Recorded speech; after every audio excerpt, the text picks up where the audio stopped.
Hello everyone, welcome back to Chetan Bharat learning. कल की video में आप लोगों ने extremist phase of the Congress politics complete कर लिया है। इसमें आपने देखा कि कांग्रेस में किस तरह से एक्सट्रीमिज्म का राइज हुआ, गवर्नमेंट ने एक्सट्रीमिज्म को किस तरह से टैकल किया, divide and rule policy and the carrot and stick policy. Then when the extremism also failed to achieve its objective, तो रेवोल्यूशनरी मूवमेंट का राइज हुआ। रेवोल्यूशनरीज ने वायलेंस का इस्तेमाल करके ब्रिटिश को थ्रेटन करने की कोशिश की। ये जो रेवोल्यूशनरी टेररिज्म था वर्ल्ड वॉर 1 के टाइम पे ग्रैंड कॉन्स्पिरेसीज का इसने रूप ले लिया कि हम ब्रिटेन के दुश्मनों के साथ मिलकर ब्रिटेन को इंडिया से भगा देंगे। लेकिन ब्रिटेन के पास भी वर्ल्ड वॉर 1 के चक्कर में एमरजेंसी पावर्स थी, तो उन्होंने अपनी मिलिट्री माइट का इस्तेमाल करके, एमरजेंसी पावर्स का इस्तेमाल करके, डिफेंस ऑफ इंडिया एक्ट 1915 का इस्तेमाल करके रेवोल्यूशनरी मूवमेंट्स को सप्रेस कर दिया। तो हमारी फ्रीडम मूवमेंट में फिर से एक लो पॉइंट सा आ गया। फिर इस फ्रीडम मूवमेंट को किस तरह से दोबारा रिवाइव किया गया, उसी कंटेक्स्ट में हमारा आज का लेक्चर है। ये वाला लेक्चर रहेगा world War 1 and the Indian nationalist movement. तो देखते हैं, पहले तो वर्ल्ड वॉर 1 के बारे में हमें थोड़ा सा पता होना चाहिए कि कौन सी पार्टीज है। हल्का सा आपको मैंने रेफरेंस दिया था कि Britain, France on one hand and Germany, Austria, Hungary and Ottoman Empire, Turkey on the other hand, इनके बीच में बेसिकली लड़ाई थी। यहाँ दो पार्ट्स और हैं। इनिशियली जब वॉर स्टार्ट हुई थी 1914 में, तो Britain, France and Russia were the parties. ये शुरू से ही इस वॉर का पार्ट थी, Germany, Austria, Hungary and Ottoman Empire. 1917 में रशिया में इंटरनल प्रॉब्लम्स की वजह से रशियन रेवोल्यूशन आ जाता है। वर्ल्ड हिस्ट्री में again a watershed event, a landmark event, जिसने अगेन वर्ल्ड हिस्ट्री को चेंज करके रख दिया, वर्ल्ड हिस्ट्री की डायरेक्शन को चेंज करके रख दिया। तो रशिया क्योंकि इंटरनल प्रॉब्लम्स थी, वर्ल्ड वॉर 1 से विड्रॉ कर लेता है। एंड एक और पैरेलली इंपॉर्टेंट चीज़ क्या होती है, यूएसए एंटर्स वर्ल्ड वॉर 1। तो अब ये पार्टीज एक साइड पे हैं एंड जर्मनी, ऑस्ट्रियन एम्पायर या इसे हैब्सबर्ग एम्पायर भी बोलते हैं, Austrian Empire and the Ottoman Empire, ये एक साइड पे हैं। तो इनके बीच में लड़ाई हुई थी। अल्टीमेटली जीता कौन ये लड़ाई? World War 1 was won by Britain, France and USA. Now हमारा जो टॉपिक है, nationalist response to World War 1, to British participation in World War 1। तो हमारी फ्रीडम मूवमेंट में जो 3 स्ट्रैंड्स थे, तीनों का देख लेते हैं क्या रिस्पॉन्स था। मॉडरेट्स ने किस तरह से रिस्पॉन्ड किया, एक्सट्रीमिस्ट ने किस तरह से रिस्पॉन्ड किया एंड रेवोल्यूशनरीज ने किस तरह से रिस्पॉन्ड किया। ये वाला पोर्शन आप ऑलरेडी पिछली क्लास में कवर कर चुके हो कि रेवोल्यूशनरीज ने ग्रैंड स्कीम्स बनाई थी ब्रिटेन के दुश्मनों के साथ मिलके। तो ये वाला पोर्शन हम डिटेल में नहीं कवर करेंगे। इनका मैं बताता हूँ आपको कि what was their approach as far as the moderates were concerned। ये कहते हैं, आप moderates आपको पता ही है इनके बारे में कि थोड़े से आइडियलिस्टिक लोग थे कि ब्रिटिश गुडविल में इनका फेथ था, ब्रिटिश सेंस ऑफ जस्टिस में इनका फेथ था। ये मानते थे कि ब्रिटिश रूल इंडिया के लिए बेनिफिशियल है। जस्ट जो ब्रिटिश रूल के कुछ अन ब्रिटिश एस्पेक्ट्स हैं उन्हें हमने चेंज करना है। तो they supported the British Empire कि अब भाई ब्रिटिश एम्पायर की तो बहुत मुश्किल की घड़ी है, तो हमारा फर्ज बनता है, हमारी ड्यूटी बनती है, as a matter of duty हमने एम्पायर को सपोर्ट करना ही है। तभी तो अगर ब्रिटेन ये वॉर जीतेगा तो हमें ये उससे बेनिफिट मिलेगा, क्योंकि डेमोक्रेसीज के लिए लड़ी जा रही है ये war. Britain and France democracies हैं and Germany, Ottoman empire, Habsburg empire थोड़े से पुराने किस्म की ऑटोक्रेटिक एम्पायर्स हैं। तो हमें तो as a matter of duty British Empire को सपोर्ट करना ही करना है। एक्सट्रीमिस्ट भी एम्पायर को सपोर्ट करते हैं, ब्रिटिश एम्पायर को सपोर्ट करते हैं, लेकिन इनका थोड़ा सा इतना आइडियलिस्टिक एम नहीं होता। ये कहते हैं कि हम अगर मुश्किल की घड़ी में ब्रिटिश एम्पायर को सपोर्ट करेंगे तो हमारे एहसानों के तले दब जाएगी ब्रिटिश सरकार। तो इवेंचुअली जब वॉर खत्म होगी, ब्रिटिश सरकार हमें कुछ कंसेशंस देगी। तो in the mistaken believe that Britain would repay the loyalty with grant of self government. शुरू से ये लोग तो स्वराज डिमांड कर रहे हैं। तो अगर कहते हैं कि अगर मुश्किल के टाइम पे हम सपोर्ट करेंगे तो हो सकता है कि बाद में ब्रिटिश गवर्नमेंट हमें स्वराज दे दे, लेकिन ये ऑटोमेटिक प्रोसेस नहीं होगा। एक्सट्रीमिस्ट को तो शुरू से ही गवर्नमेंट की इंटेंशंस पे शक रहा है। तो कहते हैं कि अपने आप नहीं ब्रिटिश सरकार स्वराज देगी, हमें लेना पड़ेगा, हमें थोड़ा सा प्रेशर डालना पड़ेगा, लेकिन उतना कोई प्रेशर डालेंगे जितना वॉर टाइम सिचुएशन के हिसाब से नेसेसरी है। However, they would have to maintain some pressure. तो किस तरह से ये प्रेशर मेंटेन किया गया? Through the device of home rule movement. इसी के बारे में हम मेनली इस लेक्चर में, इस पोर्शन में हम स्टडी करेंगे। होम रूल मूवमेंट क्या थी? रेवोल्यूशनरीज वाला ऑलरेडी आप लोग कवर कर चुके हैं, तो होम रूल मूवमेंट के बारे में हम पढ़ना स्टार्ट करते हैं। Background to the rise of home rule movement. सबसे पहला तो यही है जो आप देख चुके हो already, outbreak of world War 1 इन 1914। तो डिफरेंट स्ट्रैंड्स ऑफ नेशनलिज्म का रिस्पॉन्स आप देख चुके हो। एक और रीज़न क्या था होम रूल मूवमेंट राइज होने का, कि सूरत स्प्लिट हो गई थी 1907 में, आप लोगों ने पढ़ा है। सूरत स्प्लिट के बाद एक anticlimax to the nationalism आ गया था, कि एक लो पॉइंट आ गया था नेशनलिज्म का।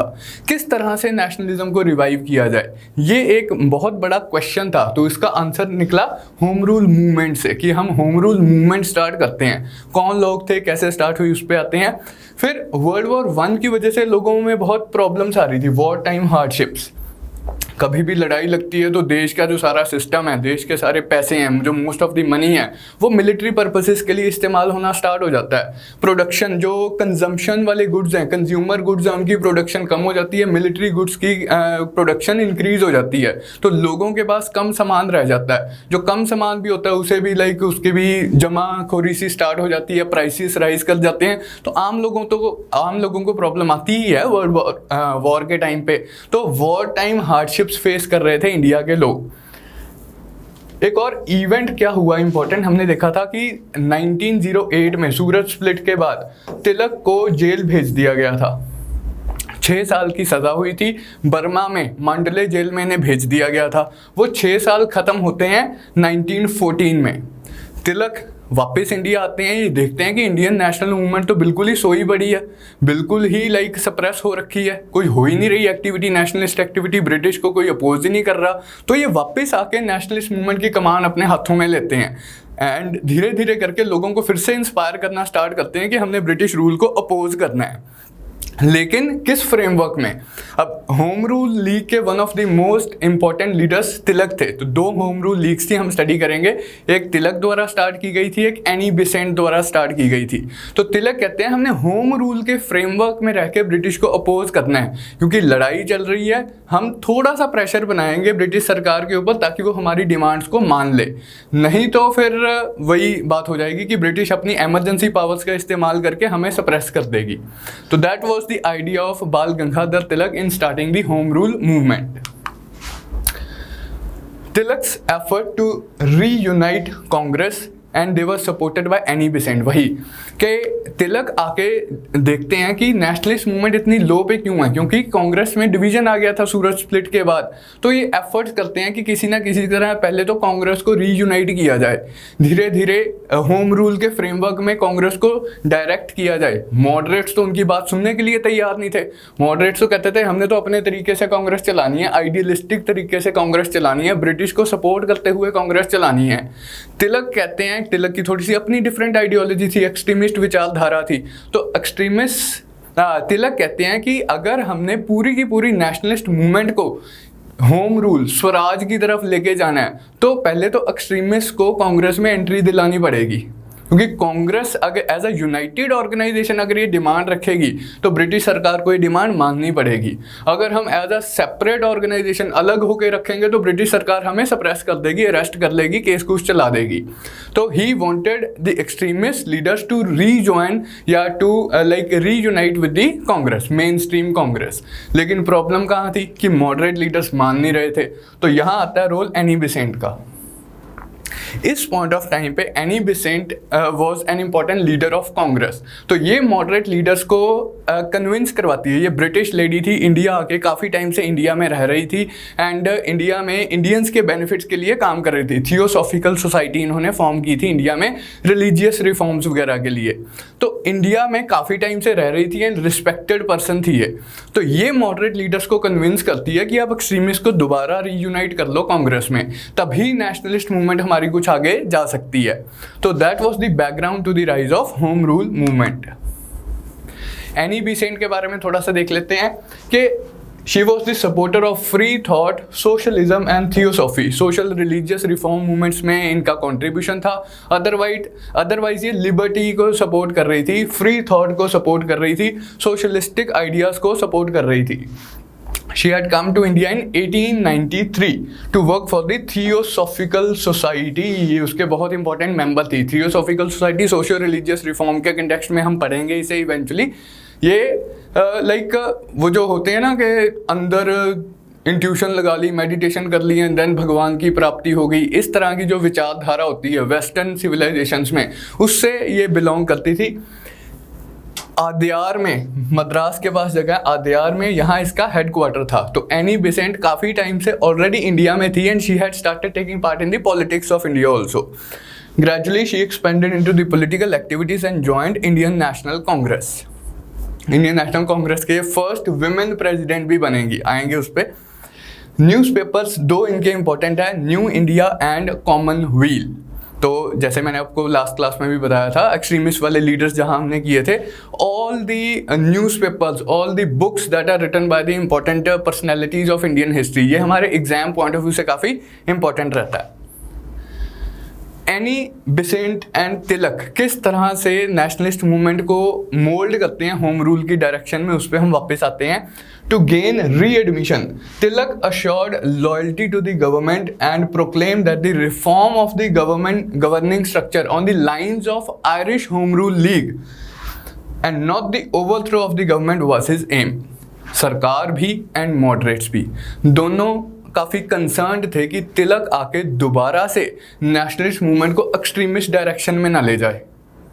तो इसलिए तिलक उनकी जो फियर्स होते हैं उनको थोड़ा सा डाउन प्ले करने के लिए पब्लिकली प्रोक्लेम करते हैं कि मैं कोई ओवरथ्रो ऑफ द गवर्नमेंट नहीं चाहता, मैं तो loyal citizen of the British सरकार हूँ, मैं तो रिफॉर्म चाहता हूँ गवर्निंग स्ट्रक्चर का. लेकिन किस लाइन्स के ऊपर, किन लाइन्स के ऊपर? On the lines of Irish home rule league.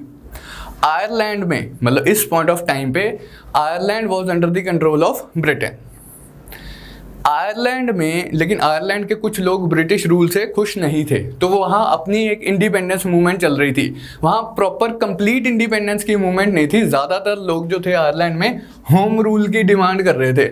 Home rule is same as swaraj. आप सेल्फ रूल बोल लो, सेल्फ गवर्नमेंट बोल लो, होम रूल बोल लो, स्वराज बोल लो, एक ही बात है कि as far as the internal administration is concerned, हमारे पास कंप्लीट ऑटोनॉमी होनी चाहिए, हमारे पास कंप्लीट फ्रीडम होनी चाहिए. एज फार एज हमारे एक्सटर्नल रिलेशंस आर कंसर्न्ड, किसके साथ लड़ाई होगी, किसके साथ लड़ाई नहीं होगी, ये अगर ब्रिटिश सरकार कंट्रोल करना चाहती है तो कंट्रोल कर ले. लेकिन as far as internal administration is concern, इसमें हमारे पास कंप्लीट आज़ादी होनी चाहिए. तो that is the like basic premise of self rule, self government, home rule, swaraj, किसी भी आप उसे वर्ड से डिनोट कर सकते हो. तो आयरलैंड में यही मूवमेंट चल रही थी एंड ब्रिटिश गवर्नमेंट काफ़ी इंक्लाइंड थी आयरिश होम रूल को एक्सेप्ट करने के लिए. 1920s में वो इस डिमांड को एक्सेप्ट भी कर लेते हैं एंड आयरिश फ्री स्टेट बन जाती है. तो क्योंकि आयरलैंड में ये मूवमेंट चल रही थी, तो हमारे जो मॉडरेट नेशनलिस्ट, हमारे जो एक्सट्रीमिस्ट नेशनलिस्ट लीडर्स थे तिलक एंड एनी बेसेंट, ये कहते हैं कि इंडिया में भी हमें एक होम रूल मूवमेंट जैसी मूवमेंट स्टार्ट करनी चाहिए जो कि ब्रिटिश रूल से होम रूल मांगे. बस वही चीज़ था, थोड़ी सी टर्मिनोलॉजी चेंज कर ली. पहले स्वराज की बातें कर रहे थे, अब होम रूल की बातें कर रहे हैं. जस्ट टर्मिनोलॉजी चेंज हुई है, एम अभी भी वही है. Annie Besant too wanted the home rule to be the aim of Indian National Congress, but its success required both the sanction of Congress and the support of extremists. कि कांग्रेस अपने home rule के objective में तभी successful हो पाएगी अगर सारे sections of Indian society इसे सपोर्ट कर रहे हैं. एक्सट्रीमिस्ट को अगर आप एक्सक्लूड कर दो तो सिर्फ मॉडरेट्स अपनी डिमांड सरकार से नहीं मनवा सकते हैं, वो भी इतनी रेडिकल डिमांड की हमें होम रूल दे दो, हमें सेल्फ रूल दे दो. तो एक्सट्रीमिस्ट की भी सपोर्ट चाहिए, मुस्लिम्स की भी सपोर्ट चाहिए. मुस्लिम्स के लिए ऑलरेडी ब्रिटिश गवर्नमेंट ने अपनी डिवाइड एंड रूल पॉलिसी के तहत मुस्लिम लीग बनवा दी थी. मुस्लिम्स को अपने ही कुछ प्लेकेट करने की कोशिश की जा रही थी. एनी बेसेंट ने इस चीज़ को समझा कि एक्सट्रीमिस्ट को भी नेशनलिज्म का पार्ट, मेन स्ट्रीम नेशनलिज्म का पार्ट बनाना पड़ेगा, मुस्लिम्स को भी मेन स्ट्रीम नेशनलिज्म का पार्ट बनाना पड़ेगा। जब आपकी मेन स्ट्रीम नेशनलिज्म में मॉडरेट्स हैं, एक्सट्रीमिस्ट हैं, मुस्लिम्स हैं, सब सेक्शंस ऑफ इंडियन सोसाइटी हैं, फिर आप सरकार से डिमांड करो कि हमें होम रूल चाहिए, तो सरकार आपकी डिमांड पॉजिटिवली मानने की टेंडेंसी रखेगी, ऐसा एनी बेसेंट ने सोचा। तो अब एनी बेसेंट करती क्या, एफर्ट्स करना स्टार्ट करती हैं। She was already a member of Congress, already a very prominent member of Congress. तो 1915 का Congress session, Bombay, Lord S P Sinha was the president of the Congress session. Lord S P Sinha के बारे में ऑलरेडी आप लोग पढ़ चुके हैं। He was the first Indian to be admitted to Viceroy's executive council in 1909 and he also presided over the Bombay session of Indian National Congress of 1915। क्या important है इनके बारे में आप ये भी याद रखोगे, फर्स्ट इंडियन गवर्नर भी है ये। He was the governor of Bihar and Orissa, first Indian person to be governor of any province, S P Sinha. First Indian to be member of Viceroy's executive council, S P Sinha, and presided over 1915 वाला Congress session. खास बात क्या है, यहाँ पर एनी बेसेंट ने moderate leaders को convince करवाया कि हम एक्सट्रीमिस्ट को एडमिट करवा लेंगे, हम एक्सट्रीमिस्ट की री एडमिशन करवा लेंगे। Annie Besant secure for the extremist the right to rejoin Congress. अभी रीजॉइन नहीं हुआ, अभी उसने सिर्फ मॉडरेट लीडर्स के बात की है कि भाई आप लोग अगले सेशन में हम एक्सट्रीमिस्ट की री एंट्री करवा देंगे। तो अगला सेशन होगा 1916 में। ये वो इंपॉर्टेंट सेशन है जब मॉडरेट्स एंड एक्सट्रीमिस्ट की आपस में दोबारा से रीयूनियन होगी। ऑल्सो एक और चीज़ है 1915 वाले कांग्रेस सेशन की, क्या थी कि Congress would work to revive the local level Congress committees. इसका आप कंटेक्स्ट समझो कि जब से सूरत स्प्लिट हुई थी, हमारी नेशनल मूवमेंट में एक लो पॉइंट आ गया था। तो उसका एक कारण क्या था, क्योंकि मॉडरेट्स जनता को, मासिस को इन्वॉल्व करने के हक में नहीं थे। एक्सट्रीमिस्ट को तो हमने बाहर निकाल दिया है, मॉडरेट्स ने बाहर निकाल दिया है। मॉडरेट्स मासिस में काम करने के लिए तैयार नहीं है। तो जो लोकल लेवल कांग्रेस कमेटीज बनी थी, एग्जिस्ट करती थी, एक्सट्रीमिस्ट की वजह से जो कांग्रेस की एक्सपेंशन हुई थी उसे नलीफाई कर दिया गया। लोकल लेवल कांग्रेस कमेटीज को इग्नोर कर दिया गया। सिर्फ बस अब पढ़े लिखे लोग ही कांग्रेस सेशंस को अटेंड करते थे, नेशनलिज्म में पार्टिसिपेट करते थे। एनी बेसेंट क्या कहती है 1915 वाले कांग्रेस सेशन में कि एक तो आप एक्सट्रीमिस्ट की दोबारा से री एंट्री करवाओ, दूसरी बात अगर हम होम रूल की डिमांड रखना चाहते हैं सरकार के सामने तो एक बेसिक प्रीमाइस क्या है कि every section of Indian society should be participating in the nationalist movement. तो आप लोकल लेवल कांग्रेस कमेटीज को रिवाइव करो, मासिस को इन्वॉल्व करना स्टार्ट करो, या तो कांग्रेस ये काम करेगी, नहीं तो एनी बेसेंट कहती मैं अपने लेवल पे लोकल काम करना स्टार्ट कर दूंगी, अपने लेवल पे एक ऑर्गेनाइजेशनल नेटवर्क बना दूंगी लोकल लेवल पे for the politicisation of people, failing which अगर ऐसा ना हुआ तो she would be free to start her own home rule league with its own local organisational network. इसके आगे क्या हुआ ये इंपॉर्टेंट है। मॉडरेट कांग्रेस, इट वॉज आपके हिसाब से would it be willing to have the local Congress committees और would it not be willing to have the local Congress committee. Moderate leaders तो लाइक मासिस की पार्टिसिपेशन से हमेशा ही हिचकिचाते थे। तो एनी बेसेंट को ये बात पता थी, इसीलिए उसने ये वाला क्लॉज रखा था। उसे पता था कि मॉडरेट लीडर्स ने कोई लोकल लेवल कांग्रेस कमेटीज को रिवाइव नहीं करना, इनका इतना दिल ही नहीं है कि ये मासिस को इन्वॉल्व कर लें। तो इसने ये कंडीशन इम्पोज कर दी कि अगर आप नहीं कांग्रेस कमेटीज को रिवाइव करोगे लोकल लेवल पे तो मैं अपनी लोकल ऑर्गेनाइजेशन बना लूंगी, अपनी होम रूल लीग स्टार्ट कर लूंगी। मॉडरेट्स कहते कर लियो, कोई बात नहीं, टेंशन वाली बात नहीं है कोई। तो बर्थ ऑफ यहीं से 1915 सेशन के बाद 1916 से बैकग्राउंड प्रिपेयर होगी the birth regarding the birth of home rule leagues. 2 home rule leagues existence में आई, एक एनी बेसेंट ने स्टार्ट की, एक बाल गंगाधर तिलक ने स्टार्ट की। एनी बेसेंट वाली सितंबर 1916 में स्टार्ट हुई, बाल गंगाधर तिलक वाली अप्रैल 1916 में स्टार्ट हुई। थोड़ा टाइम तो उन्होंने इंतज़ार किया। बाल गंगाधर तिलक को तो एनी बेसेंट से भी ज़्यादा यकीन था कि मॉडरेट्स कभी भी लोकल लेवल कांग्रेस कमेटीज़ को रिवाइव नहीं करेंगे, एंड अगर लोकल लेवल पे काम करना है तो हमें खुद से ही कुछ ना कुछ करना पड़ेगा। तो बाल गंगाधर तिलक अप्रैल 1916 में अपनी होम रूल लीग स्टार्ट कर लेते हैं।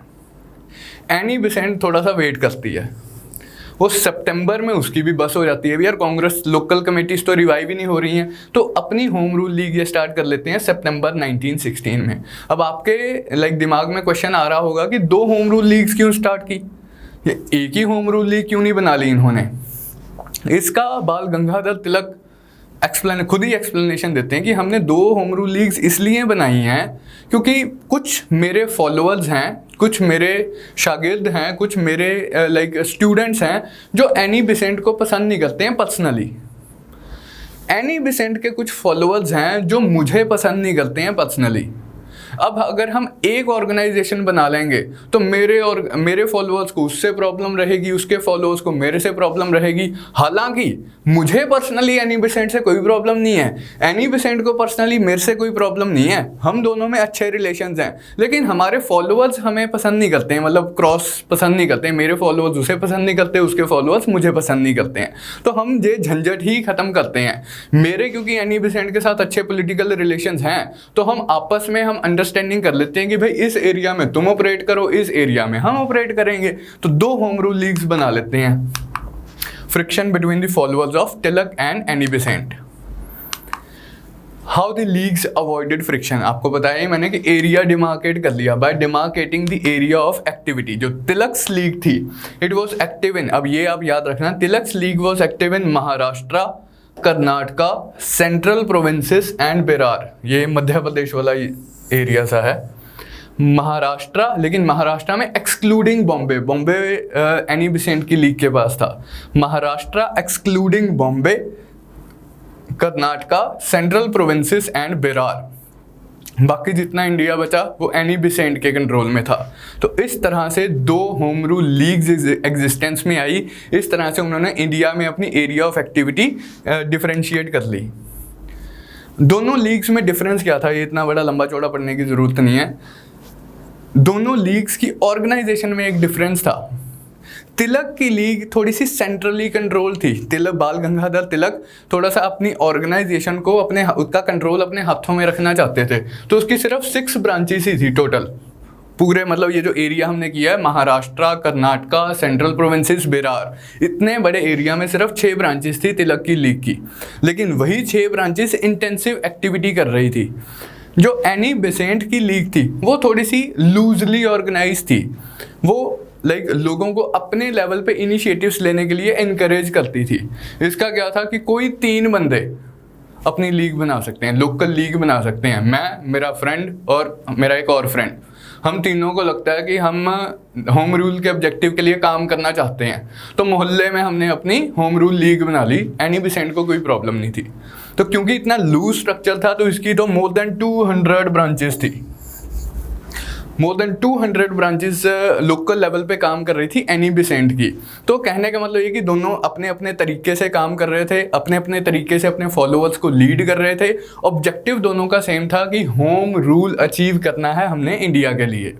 तो काफ़ी प्रोमिनेंट बंदे जो इवेंचुअली हमारी फ्रीडम स्ट्रगल में, हमारी नेशनलिस्ट मूवमेंट में इंपॉर्टेंट रोल प्ले करेंगे, वो होम रूल मूवमेंट का पार्ट बनते हैं। जवाहरलाल नेहरू, सियाल Das, Lala Lajpat Rai, Mohammad Ali Jinnah, all of these were members of home rule movement.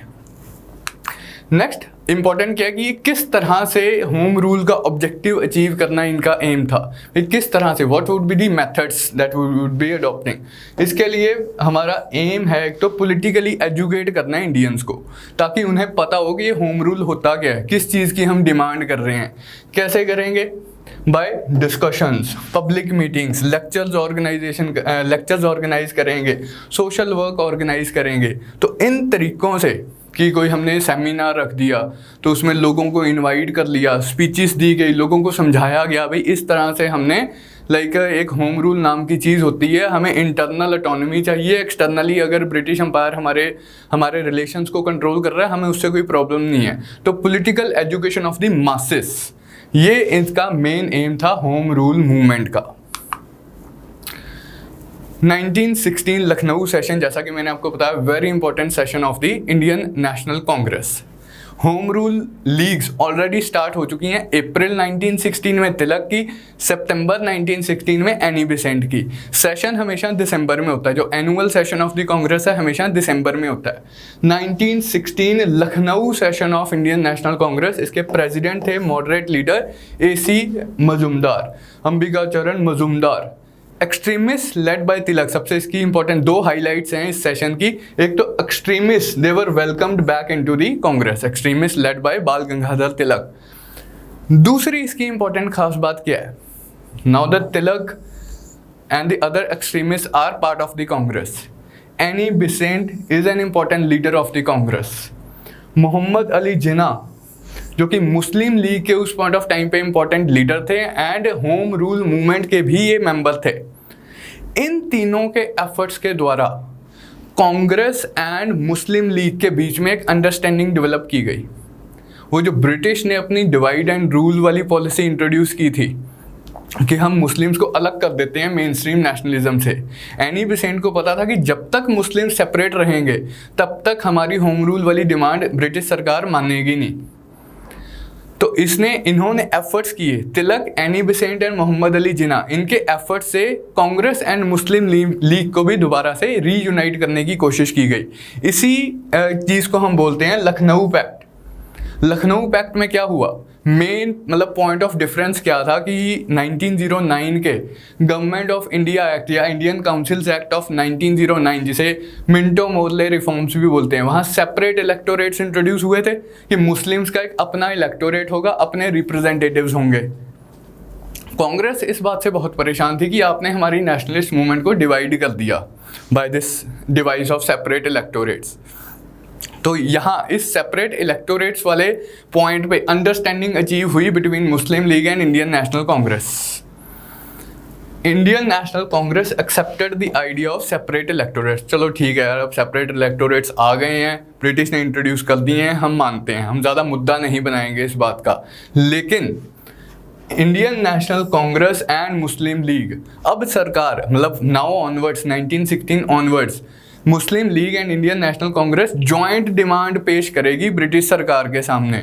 Joint demand किस कंटेक्स्ट में, कि सेल्फ गवर्नमेंट हो, होम रूल हो, एक्सपेंशन ऑफ काउंसिल्स हो, वही पुराने वाली demand, expansion of council, Indianisation of council, Indianisation of administration.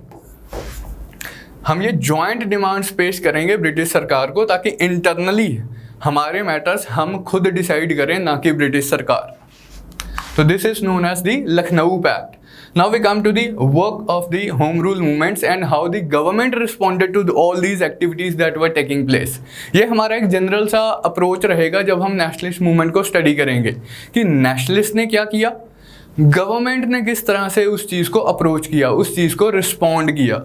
तो अब गवर्नमेंट रिस्पॉन्स क्या था, सबसे पहले तो वो रिप्रेशन ट्राई करती हैं कि यार बहुत इनकी एक्टिविटीज़ बढ़ती जा रही हैं, ये अलग ही चीज़ें डिमांड कर रही हैं, मुस्लिम्स को भी इन्होंने अपने साथ जोड़ लिया, एक्सट्रीमिस्ट एंड मॉडरेट्स की भी अब्बा हो गई है। तो अब गवर्नमेंट थोड़ा सा डराने की कोशिश करती है, रिप्रेस करने की कोशिश करती है, एनी बेसेंट को अरेस्ट कर लेते हैं। इतनी रिस्पेक्टेड लीडर, विमेन लीडर थे एंड उनको अरेस्ट कर लेती है सरकार। तिलक के ऊपर भी केस चला देती है लेकिन तिलक के खिलाफ कुछ साबित नहीं होता है, तो तिलक को छोड़ना पड़ता है। एनी बेसेंट को जब अरेस्ट कर लिया जाता है तो पूरे इंडिया में माहौल बहुत गर्म हो जाता है। people start taking action into start taking actions on their own initiative। कोई हड़ताल कर रहा है, कोई स्ट्राइक कर रहा है, कोई किस तरह से, मतलब थोड़ा सा वायलेंट सा माहौल, अग्रेसिव सा माहौल बन जाता है पूरे इंडिया में। Even many moderate congressman became the members of home rule league. अब मॉडरेट कांग्रेस को भी लगता है, मॉडरेट लीडर्स को भी लगता है इन्होंने तो एनी बेसेंट तक को अरेस्ट कर लिया, यानी कि कुछ ना कुछ तो सरकार में लाइक गड़बड़ है, तो इन्होंने भी होम रूल को सपोर्ट करना स्टार्ट कर दिया। Tilak now advocated the use of weapon of passive resistance and even civil disobedience. Tilak अब कहते हैं कि अगर सरकार अपने हरकतों पे इसी तरह से कंटिन्यू करती रहेगी तो हम लोगों को एडवाइस करेंगे कि वो सिविल डिसोबीडियंस करना स्टार्ट कर दें, सरकार को ओपनली ही उनके ऑर्डर्स मानने के लिए, उनके लॉज मानने के लिए रिफ्यूज़ करना स्टार्ट कर दे। अब गवर्नमेंट आएगी टेंशन में, गवर्नमेंट्स चेन्ड रिस्पॉन्स। जब गवर्नमेंट को लगा ये तो मूड बहुत ही ज़्यादा अग्रेसिव हो रहा है इंडियन नेशनलिस्ट का, तो फिर उन्होंने कॉम्प्रोमाइज़ करना स्टार्ट किया, कंसिलिएट करना स्टार्ट किया, एनी बेसेंट को रिलीज़ कर दिया, उस पर आएंगे अभी। तो एंड अनाउंस करते हैं, सेक्रेटरी ऑफ स्टेट मॉन्टेग होते हैं उस टाइम पे, मॉन्टेगू, ये ब्रिटिश पार्लियामेंट में अनाउंस करते हैं, इसे बोलते हैं हम ऑगस्ट डिक्लेरेशन। क्या थी ये August declaration? The policy of HMG। HMG क्या है भाई? His Majesty's government. ब्रिटिश सरकार के लिए टर्म यूज करते हैं हम। The policy of his Majesty's government is that of the increasing association of Indians in every branch of the administration. Increasing Indianisation demand थी, एड्रेस कर दी, अनाउंस कर दिया ब्रिटिश पार्लियामेंट में कि एम क्या है गवर्नमेंट का, ब्रिटिश गवर्नमेंट का, increasing association of Indians in every branch of the administration. आगे, and the gradual development of self governing institutions. Self rule, home rule, swaraj demand थी, उसके कंटेक्स्ट में भी अनाउंसमेंट कर दी। Gradual development of self governing institutions with a view to progressive realisation of responsible government in India. कि धीरे धीरे ये जो हम सेल्फ गवर्निंग इंस्टीट्यूशंस डेवलप करेंगे, इसका एम क्या है? Gradual development of self governing institutions, progressive realisation of the responsible government in India, कि इंडिया में एक ऑटोनॉमस रिस्पॉन्सिबल गवर्नमेंट डेवलप हो as an integral part of the British Empire. वही complete independence नहीं है, होम रूल ही grant करेंगे हम eventually as a integral part of the British Empire. तो ये अगस्त डिक्लेरेशन देते हैं secretary of state Montagu in the British parliament. अब अगर तो इस डिक्लेरेशन को हम ध्यान से देखें, डिमांड्स तो जो इंडियंस की थी सारी की सारी एड्रेस हो गई, लेकिन बहुत ही स्मार्टली प्ले किया ब्रिटिश ने। कैसे? इस पूरी स्टेटमेंट में आपको कोई टाइम फ्रेम नज़र आ रहा है कि कब ये अचीव होगा? 10 साल बाद, 100 साल बाद, 200 साल बाद, 2 दिन बाद, कब? इंक्रीजिंग एसोसिएशन तो करनी है, gradual development of self governing institutions तो करने हैं, progressive realisation of responsible government तो करनी है, integral part of the British Empire तो रहेगा, लेकिन कब तक? ग्रेजुअली, पता नहीं भाई कब तक। प्रोग्रेसिव रियलाइजेशन, पता नहीं भाई कब तक।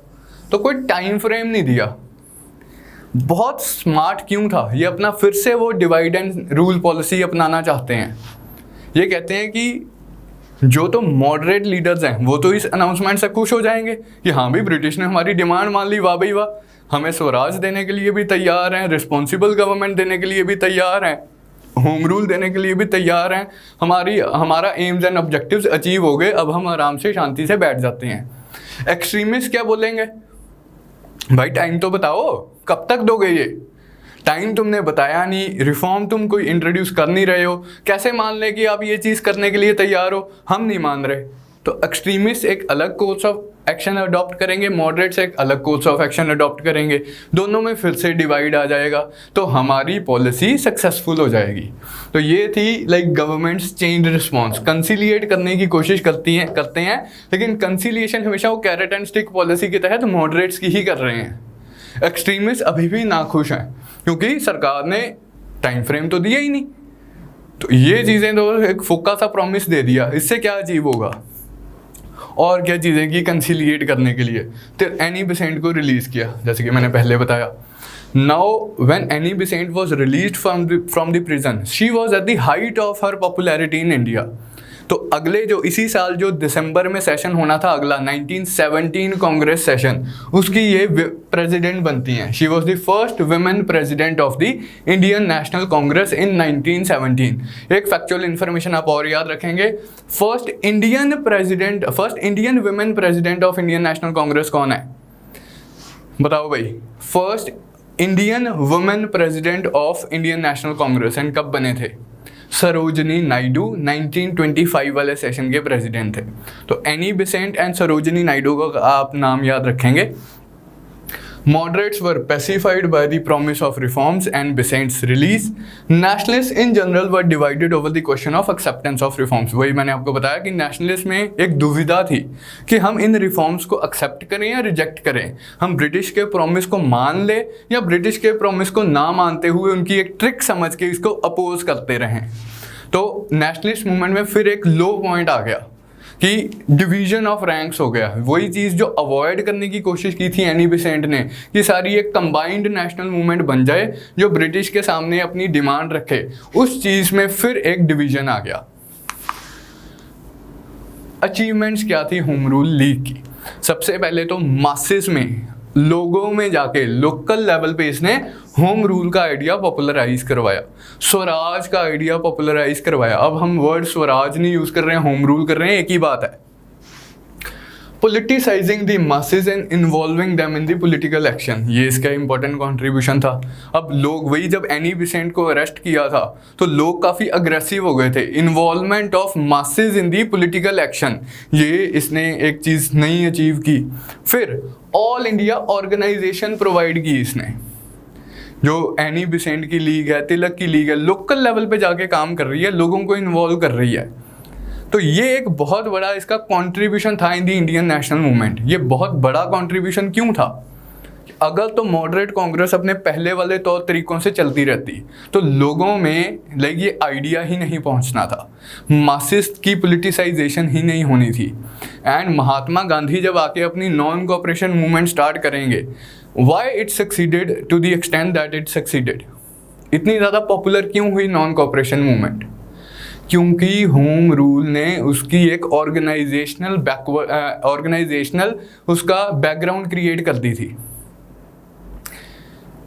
जब महात्मा गांधी ने लोगों को कहा कि अपने स्कूल छोड़ दो, अपने कॉलेजेस छोड़ दो, अपनी प्रैक्टिस छोड़ दो, नॉन कोऑपरेशन मूवमेंट में 1920 में लोगों में ऑलरेडी ये आइडिया, आम लोगों में लोकल लेवल पे ये आइडिया ऑलरेडी पॉपुलर था। तो that was the contribution of home rule league कि इसने एक all India organisational network develop किया, नेटवर्क ग्रो किया with local branches up to city, town and even village level to do the political work, and it was very easy for Mahatma Gandhi later on to use this organizational network to launch his all India mass campaigns. So that is all as far as the home rule movement is concerned, that is the Indian nationalism during World War I is concerned. इसी के दौरान एक parallel change क्या हो रही थी जब ये होम रूल मूवमेंट चल रही थी। 1915 में महात्मा गांधी अपनी साउथ अफ्रीका वाला एपिसोड ख़त्म करके वापस इंडिया आते हैं, तो वो भी धीरे धीरे इंडियन पॉलिटिकल सिचुएशन को समझने की कोशिश कर रहे होते हैं। किस तरह से लाइक वो डेवलप करते हैं ये तो हम नेक्स्ट वीडियो में देखेंगे, लेकिन इस वीडियो में हम उनका देखते हैं कि लाइक किस तरह से उन्होंने लाइक साउथ अफ्रीका में अपनी political activities, political programme develop किया जिसको उन्होंने फर्दर बिल्ड किया इंडिया में नेशनलिज्म स्टार्ट करने में, नेशनलिस्ट मूवमेंट स्टार्ट करने में, मास नेशनलिज्म को अचीव करने में। तो महात्मा गांधी वाले पोर्शन पे अब हम आते हैं। हाँ जी, अब हम आते हैं हमारे नेक्स्ट टॉपिक के ऊपर, that is coming of Mahatma Gandhi.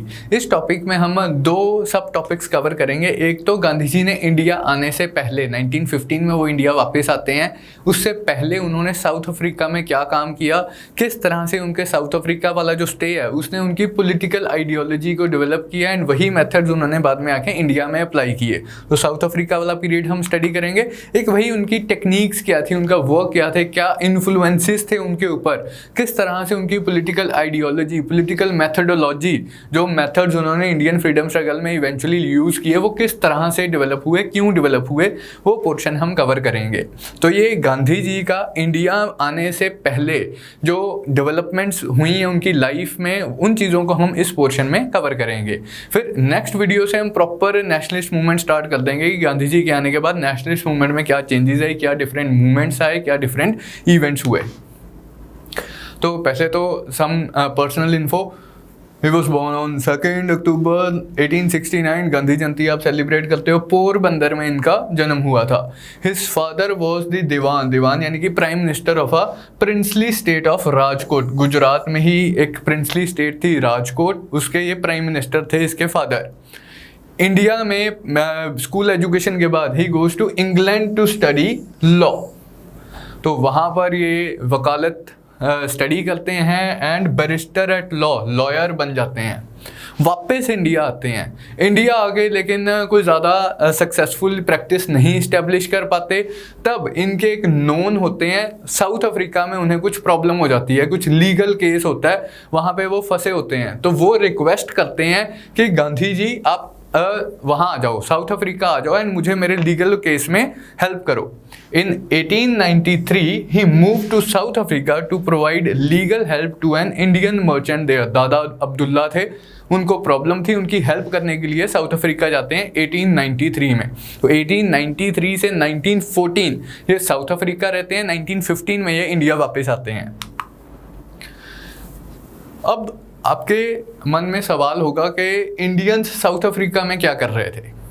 Indian merchant थे, इंडियन मर्चेंट की हेल्प करने के लिए साउथ अफ्रीका गए थे। इंडियन मर्चेंट वहाँ क्या कर रहा था, इंडियंस की जब ये हेल्प करते हैं तो आपको मोटा मोटा पता ही है कि इंडियंस के लिए, इंडियंस की राइट्स के लिए लड़ते हैं साउथ अफ्रीका में। तो साउथ अफ्रीका में इंडियंस क्या कर रहे थे। साउथ अफ्रीका उस टाइम पे ब्रिटिश कंट्रोल्ड एरिया था, ब्रिटिश एंड कुछ एरिया डच के कंट्रोल में भी था। तो वहाँ पर काफ़ी सारे इंडियंस प्रेजेंट थे। ब्रिटिश इंडियंस को साउथ अफ्रीका लेके गए थे ताकि वो उनकी शुगर प्लांटेशंस के ऊपर काम कर सकें। अंडर एक्सप्लॉयटेटिव कंट्रैक्चुअल अरेंजमेंट्स जाते थे कि 5 साल का कॉन्ट्रैक्ट है, इसे हम बोलते हैं इंडेंचर्ड लेबर। तो इंडेंचर्ड कंट्रैक्ट साइन होते थे कि 5 साल का कॉन्ट्रैक्ट है, इंडियन बंदा यहाँ से जाएगा, वहाँ एक प्लांटेशन के ऊपर, एक फार्म के ऊपर काम करेगा, ना वो प्लांटेशन छोड़ सकता है ना वो काम छोड़ सकता है, उसे लाइक स्लेवरी लाइक कंडीशंस में उसे रखा जाता है। तो काफ़ी सारे इंडियंस वहाँ पर प्रेजेंट थे एंड ट्रेड भी चल रहा था साउथ अफ्रीका एंड इंडिया के बीच में। तो काफ़ी सारे इंडियन मर्चेंट्स भी वहाँ पर प्रेजेंट थे। तो इसलिए लाइक इंडियंस वहाँ पर प्रेजेंट थे, उनकी प्रॉब्लम्स को सॉल्व करने के लिए महात्मा गांधी जाते हैं। White settlers in South Africa had begun to recruit indentured Indian labour. ये इंडेंचर्ड लेबर वही है जो एक्सप्लॉयटेटिव कंडीशंस में इंडियन लेबर को रखा जाता था अंडर कंट्रैक्चुअल एग्रीमेंट के आप एक प्लांटेशन के ऊपर काम करोगे, बहुत मिनिमम सी आपको सैलरी मिलेगी, काम आप छोड़ के जा नहीं सकते, प्लांटेशन भी आप छोड़ के जा नहीं सकते। इंडिया में भी जितनी भी ये प्लांटेशन इंडस्ट्री थी, चाहे जूट प्लांटेशंस हैं, टी प्लांटेशंस हैं, ये सारी की सारी इसी सिस्टम के तहत गवर्न की जाती थी, इंडेंचर्ड लेबर के तहत। तो साउथ अफ्रीका में शुगर प्लांटेशंस थी, अनलाइक लाइक इंडिया जहाँ पे टी प्लांटेशंस वगैरह थी। थोड़ा सा आपको साउथ अफ्रीका की पॉलिटिकल सिचुएशन के बारे में भी पता होना चाहिए। तो आप ये मैप देखिए, ये 1890 से 1914 तक की जो साउथ अफ्रीका की पोजीशन है उसको समझने के लिए ये मैप है। ये एरिया है केप ऑफ गुड होप, जहाँ बार्थोलोम्यू डायस सबसे पहले आया था, पोर्चुगीज आए थे। तो केप ऑफ गुड होप वाला एरिया ओरिजिनली पोर्चुगीज ने अपने कंट्रोल में लिया, पोर्चुगीज को हराया डच लोगों ने एंड ये एरिया डच के कंट्रोल में आ गया। फिर इवेंचुअली यूरोप में नेपोलियनिक वॉर्स हुई, नेपोलियन का राइज हुआ, फ्रांस का रूलर था नेपोलियन। नेपोलियन की लड़ाई होती है ब्रिटेन के साथ, नेपोलियन के फ्रेंड होते हैं डच। जब इंग्लैंड एंड नेपोलियन की लड़ाई हो रही होती है, क्योंकि डच नेपोलियन को सपोर्ट कर रहे होते हैं, तो इंग्लैंड की डच के साथ भी लड़ाई होती है। तो इंग्लैंड क्या करता है, इस एरिया को रीऑक्यूपाई कर लेता है, इस पूरे एरिया को रीऑक्यूपाई कर लेता है। लेकिन यहाँ तो पिछले 100 सालों से डच रह रहे हैं, उनका क्या। उन डच लोगों को ब्रिटिश सरकार बोलती है कि भाई आप ये कोस्टल एरिया खाली कर दो, हमें सिर्फ कोस्टल एरिया से मतलब है, तो आप ये कोस्टल एरिया हमारे कंट्रोल में छोड़ दो, आप लोग इंटीरियर में चले जाओ, अंदर की तरफ चले जाओ, अंदर हमें कोई लेना देना नहीं है, आप कहाँ रह रहे हो, क्या कर रहे हो, क्या नहीं कर रहे हो, आप कोस्टल एरिया हमें दे दो, खुद आप लोग इंटीरियर में चले जाओ। तो अब कुछ एरियाज़ के नाम मैं लूँगा, आपके ना इसमें चैप्टर में आएंगे, इसलिए आपको थोड़ी सी फैमिलियरिटी होनी चाहिए। केप ऑफ गुड होप वाला एरिया, इसे केप कॉलोनी भी बोलते हैं। केप कॉलोनी ब्रिटिश कंट्रोल में आ गई।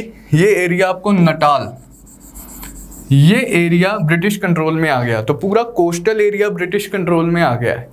जो ऑलरेडी यहाँ पर डच लोग रह रहे थे, उनका क्या हुआ, उनको ब्रिटेन ने बोल दिया कि आप इंटीरियर में चले जाओ, अंदर की तरफ चले जाओ। तो वो दो एरियाज में सेटल होते हैं, एक तो ट्रांसवाल, एक ऑरेंज, ऑरेंज फ्री स्टेट भी इसे बोलते हैं। ट्रांसवाल और ऑरेंज में डच लोग जाके सेटल हो जाते हैं, ब्रिटिश लोग केप कॉलोनी और नटाल कॉलोनी में सेटल हो जाते हैं। ये जो डच लोग हैं जो ओरिजिनली साउथ अफ्रीका में बैठे हुए थे पिछले 100 सालों से, इनके लिए हम टर्म यूज करते हैं बोर। ठीक है, तो अब साउथ अफ्रीका में इस पीरियड में 1890 से 1914 वाले पीरियड में दो तरह के वाइट लोग रह रहे हैं, एक ब्रिटिश और एक बोर्स। बोर्स कौन है? वो डच सेटलर्स जो पहले से साउथ अफ्रीका बसे हुए थे before the area was taken over by British. ठीक है जी, Cape, Natal, Orange, Transvaal, Boer, British. तो ये आप टर्म्स थोड़ी सी याद रखेंगे। इवेंचुअली थोड़ी सी हिस्ट्री में आपको ये भी पता होना चाहिए कि इवेंचुअली ना ये बोर्स और ब्रिटिश की लड़ाई भी होती है। 1899, 1900, 1901, 1902 4 साल तक बोर्स की ब्रिटिश के साथ लड़ाई होती है। इस लड़ाई में ब्रिटिश लोग बोर्स को हरा देते हैं। ऑरेंज एंड ट्रांसवाल वाला एरिया यूनाइट कर देते हैं अपने Cape Colony and Natal colony के साथ, एंड एक United south Africa comes into existence, जिसे हम बोलते हैं यूनियन ऑफ साउथ अफ्रीका, जो कि ब्रिटिश कंट्रोल में था, जो कि एक ब्रिटिश डोमिनियन था, जो कि ब्रिटिश अंपायर का पार्ट था, पूरा का पूरा एरिया। तो ये पूरा यूनियन ऑफ साउथ अफ्रीका किस तरह से बनती है? ब्रिटिश जब बोर्स को हराते हैं तो ट्रांसवाल एंड ऑरेंज वाला एरिया अनेक्स कर लेते हैं। तो ये थोड़ी सी हिस्ट्री आपको पता होनी चाहिए before you can understand the Mahatma Gandhi's contribution in this area. तो महात्मा गांधी इन साउथ अफ्रीका, वो वहाँ जाके महात्मा गांधी 1893 में साउथ अफ्रीका जाते हैं एंड वहाँ extreme form of racial discrimination experience करते हैं। महात्मा गांधी को पहले साउथ अफ्रीका वाले एक्सपीरियंस से पहले ये लग रहा होता है कि वाइट पीपल कलर्ड पीपल के अगेंस्ट डिस्क्रिमिनेशन इसलिए प्रैक्टिस करते हैं, शायद इसलिए प्रैक्टिस करते हैं कि कलर्ड पीपल पढ़े लिखे नहीं हैं, अनपढ़ हैं, सिविलाइज्ड नहीं हैं। तो ये उनकी थिंकिंग होती है, ये उनकी अप्रोच होती है, क्योंकि इंडिया में भी उन्होंने रेशियल डिस्क्रिमिनेशन देखी होती है। इंग्लैंड पढ़ाई के लिए जाते हैं, वहाँ भी थोड़ी बहुत रेशियल डिस्क्रिमिनेशन देखते हैं, इंडियंस को क्रिटिसाइज कर रहे होते हैं अंग्रेज। एंड साउथ अफ्रीका में आकर तो extreme form of racial discrimination वो एक्सपीरियंस करते हैं। उनका साउथ अफ्रीका वाले एक्सपीरियंस से पहले उनकी ये थिंकिंग होती है कि शायद ये रेशियल डिस्क्रिमिनेशन इसलिए है क्योंकि इंडियंस पढ़े लिखे नहीं हैं, क्योंकि इंडियंस के अपने तौर तरीक़ों में सिविलाइज से नहीं हैं, इसलिए एंड वो से गरीब भी हैं, कपड़े भी वो ठीक से नहीं पहनते, इसलिए शायद अंग्रेज़ इंडियंस के अगेंस्ट डिस्क्रिमिनेशन प्रैक्टिस करते हैं। लेकिन साउथ अफ्रीका जाके खुलती हैं उनकी आंखें।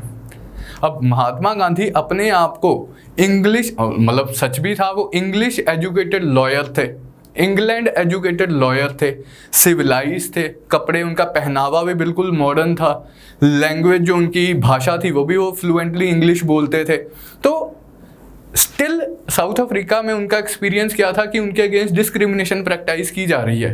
अब महात्मा गांधी को लगता है कि ये जो डिस्क्रिमिनेशन है किसी हरकतों या तौर तरीकों की वजह से नहीं है, ये इन जनरल रेशियल डिस्क्रिमिनेशन है कि वाइट लोग सिर्फ अपने रंग की वजह से कलर्ड लोगों के अगेंस्ट डिस्क्रिमिनेशन कर रहे हैं, इंडियंस के अगेंस्ट डिस्क्रिमिनेशन कर रहे हैं। कुछ एक्सपीरियंसेस हुए, इंपॉर्टेंट है आपके एग्जाम पॉइंट ऑफ व्यू से, अदरवाइज भी जैसे ट्रेन से बाहर निकाल दिया वो वाला इंसिडेंट, एंड कुछ और इंसिडेंट्स भी हुए जिससे उनकी आंखें खुली। Gandhi ji himself faced discrimination on many occasions, for example while travelling from Durban to Pretoria. Natal से इन्होंने जाना होता है आगे ट्रांसवाल की तरफ तो जब ये जा रहे होते हैं तो काफ़ी इन्हें डिस्क्रिमिनेशन का सामना करना पड़ता है जाते ही। 1893 के इंसिडेंट्स हैं ये।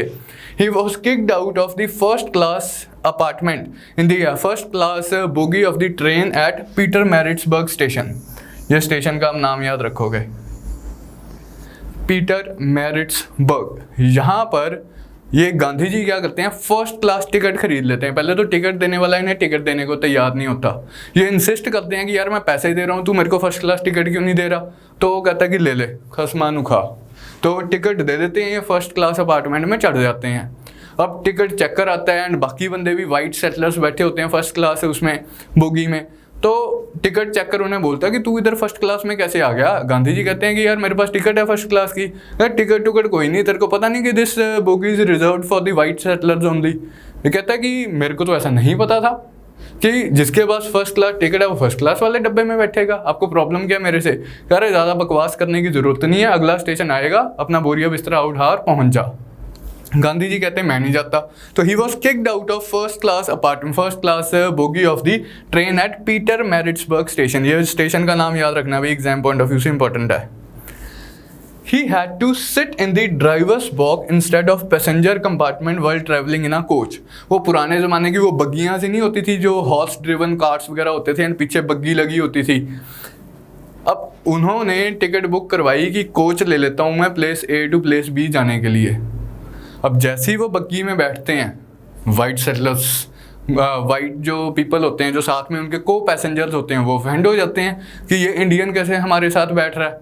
तो वो फोर्स कर देते हैं गांधी जी को कि उनके साथ अंदर वो कोच में ना बैठे, वो जो ड्राइवर बैठा होता है, जहाँ घोड़े चलाने वाला बैठा होता है, उसके साथ जाके बैठ जाए। तो गांधी जी को ये भी सहना पड़ा। He was denied rooms to stay in hotels. Hotel जाते थे, कहते कि रूम चाहिए कि ऑल रूम्स आर फिल्ड। मतलब जैसे ही वो बोलते थे कि रूम चाहिए, पहले रूम्स अवेलेबल होते थे, जैसे ही वो डिमांड करते हैं कि मेरे को भी एक रहने के लिए कमरा चाहिए, जनता मुकर जाती थी, ओहो हमारे तो सारे रूम्स फिल हो गए। तो ये कुछ एग्जाम्पल्स थी रेशियल डिस्क्रिमिनेशन की जो गांधी जी फील करते हैं साउथ अफ्रीका में। तो यहाँ से मतलब मल्टीपल ऐसे इंसिडेंट्स वगैरह होते हैं जिससे गांधी जी की आंखें खुलती है कि अच्छा ये जो डिस्क्रिमिनेशन है रेस के बेसिस पे हो रही है, इसका तौर तरीकों से, भाषा से, कपड़ों से, इससे लाइक प्रोफेशन से, पैसों से कोई लेना देना नहीं है। It is simply a form of racial discrimination. अब इस सिस्टम के अगेंस्ट गांधी जी अपने स्टेप्स वगैरह लेने स्टार्ट करते हैं। तो वो केस लीगल वर्क के चक्कर में साउथ अफ्रीका जाते हैं, 1 साल में उनका लीगल वर्क खत्म हो जाता है। तो when his case work was over, Gandhi ji decided to stay in South Africa to fight for the rights of Indians. Gandhi ji decide करते हैं कि अभी यार ये साउथ अफ्रीका में तो सिस्टम ही बहुत ख़राब चल रहा है, इंडियंस को इतना ज़्यादा, मतलब मेरे जैसे पढ़े लिखे इंग्लैंड एजुकेटेड लॉयर एंड थोड़े से वेल लाइक एफ्लुएंट लॉयर, पैसे भी मेरे पास हैं, मेरे को अगर इतना डिस्क्रिमिनेट किया जा रहा है, जो इंडेंचर्ड लेबर इंडिया की यहाँ पर काम कर रही है, उसको तो ये लाइक उनके तो पैर नहीं नीचे लगते देने हों, समझ गए ना आप, उनके तो लाइक बहुत ज़्यादा डिस्क्रिमिनेशन हो रही होगी उनके अगेंस्ट। तो when his case work was over, he decided to stay in South Africa to fight for the rights of Indians। क्या करते हैं अब इसमें, एक सेकंड में थोड़ा सा पॉज लो भाई। काफ़ी लोग गांधी जी के पॉलिटिकल आइडियोलॉजी, पॉलिटिकल मेथडोलॉजी से ज़्यादा लाइक कोहेरेंस या ज़्यादा रेजोनेट नहीं करते हैं। उन्हें लगता है कि शायद उनका जो नॉन वायलेंट तरीका था वो एक अच्छा तरीका नहीं था नेशनलिस्ट मूवमेंट को लीड करने के लिए। ये जितने भी आपके पर्सनल विचार हैं अगेंस्ट महात्मा गांधी, ये आप पर्सनल लेवल पे रखना है as far as the exam is concern, क्योंकि एग्जाम में Mahatma Gandhi is the father of the nation and इनकी जो ड्यू रिस्पेक्ट बनती है उसी हिसाब से आप अपने आंसर्स फ्रेम करोगे जब मेंस वाला आप कोई आंसर लिखोगे। If you are personally antagonistic against Mahatma Gandhi, पहली बात तो आई वुड से कि आप इन लेक्चर्स को बहुत ही ध्यान से देखिए, आप इनकी आइडियोलॉजी को समझने की कोशिश कीजिए। At least what was his approach, उसे समझने की कोशिश कीजिए। जस्ट आउटवर्ड जो उसके मैनिफेस्टेशन थे उससे आप जज करोगे तो थोड़ा सा हो सकता है कि आपको नेगेटिव लाइट में आप उन्हें जज कर रहे हो अब तक, लेकिन एटलीस्ट उसकी आइडियोलॉजी समझने की कोशिश कीजिए। एंड एग्ज़ाम में तो डेफिनेटली, चाहे आपको आइडियोलॉजी समझ आए ना समझ आए, पसंद आए ना पसंद आए, जो पर्सनल आपके वो हैं वो आप अपने तक सीमित रखो। एग्ज़ाम में Mahatma Gandhi was the father of the nation and उन्हें ड्यू रिस्पेक्ट दी जानी चाहिए आंसर्स के साथ, आंसर्स में एंड ऑल। ठीक है जी।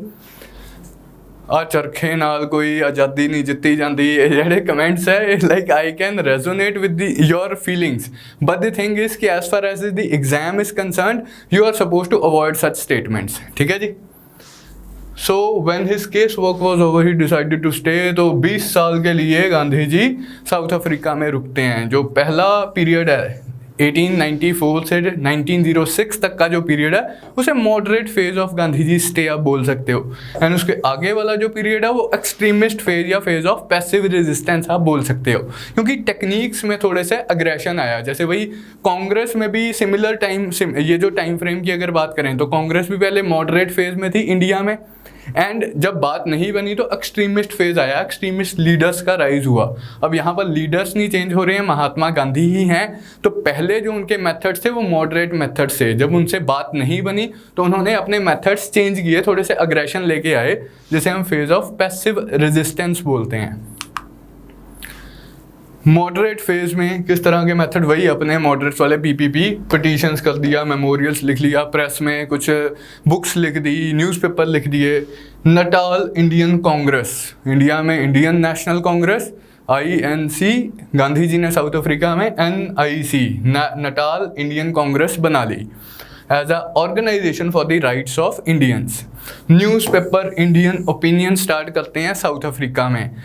फीनिक्स फार्म इस्टेब्लिश करते हैं। ये आपने इंडिया में देखा होगा, साबरमती आश्रम, वार्धा आश्रम, तो डिफरेंट आश्रम्स गांधी जी इस्टेब्लिश करते हैं। ये आश्रम से इस्टेब्लिश करने का एक्सपीरियंस उन्हें साउथ अफ्रीका से हुआ। वो Phoenix farm and Tolstoy farm establish करते हैं, आए पढ़ेंगे टॉलस्टॉय के बारे में भी।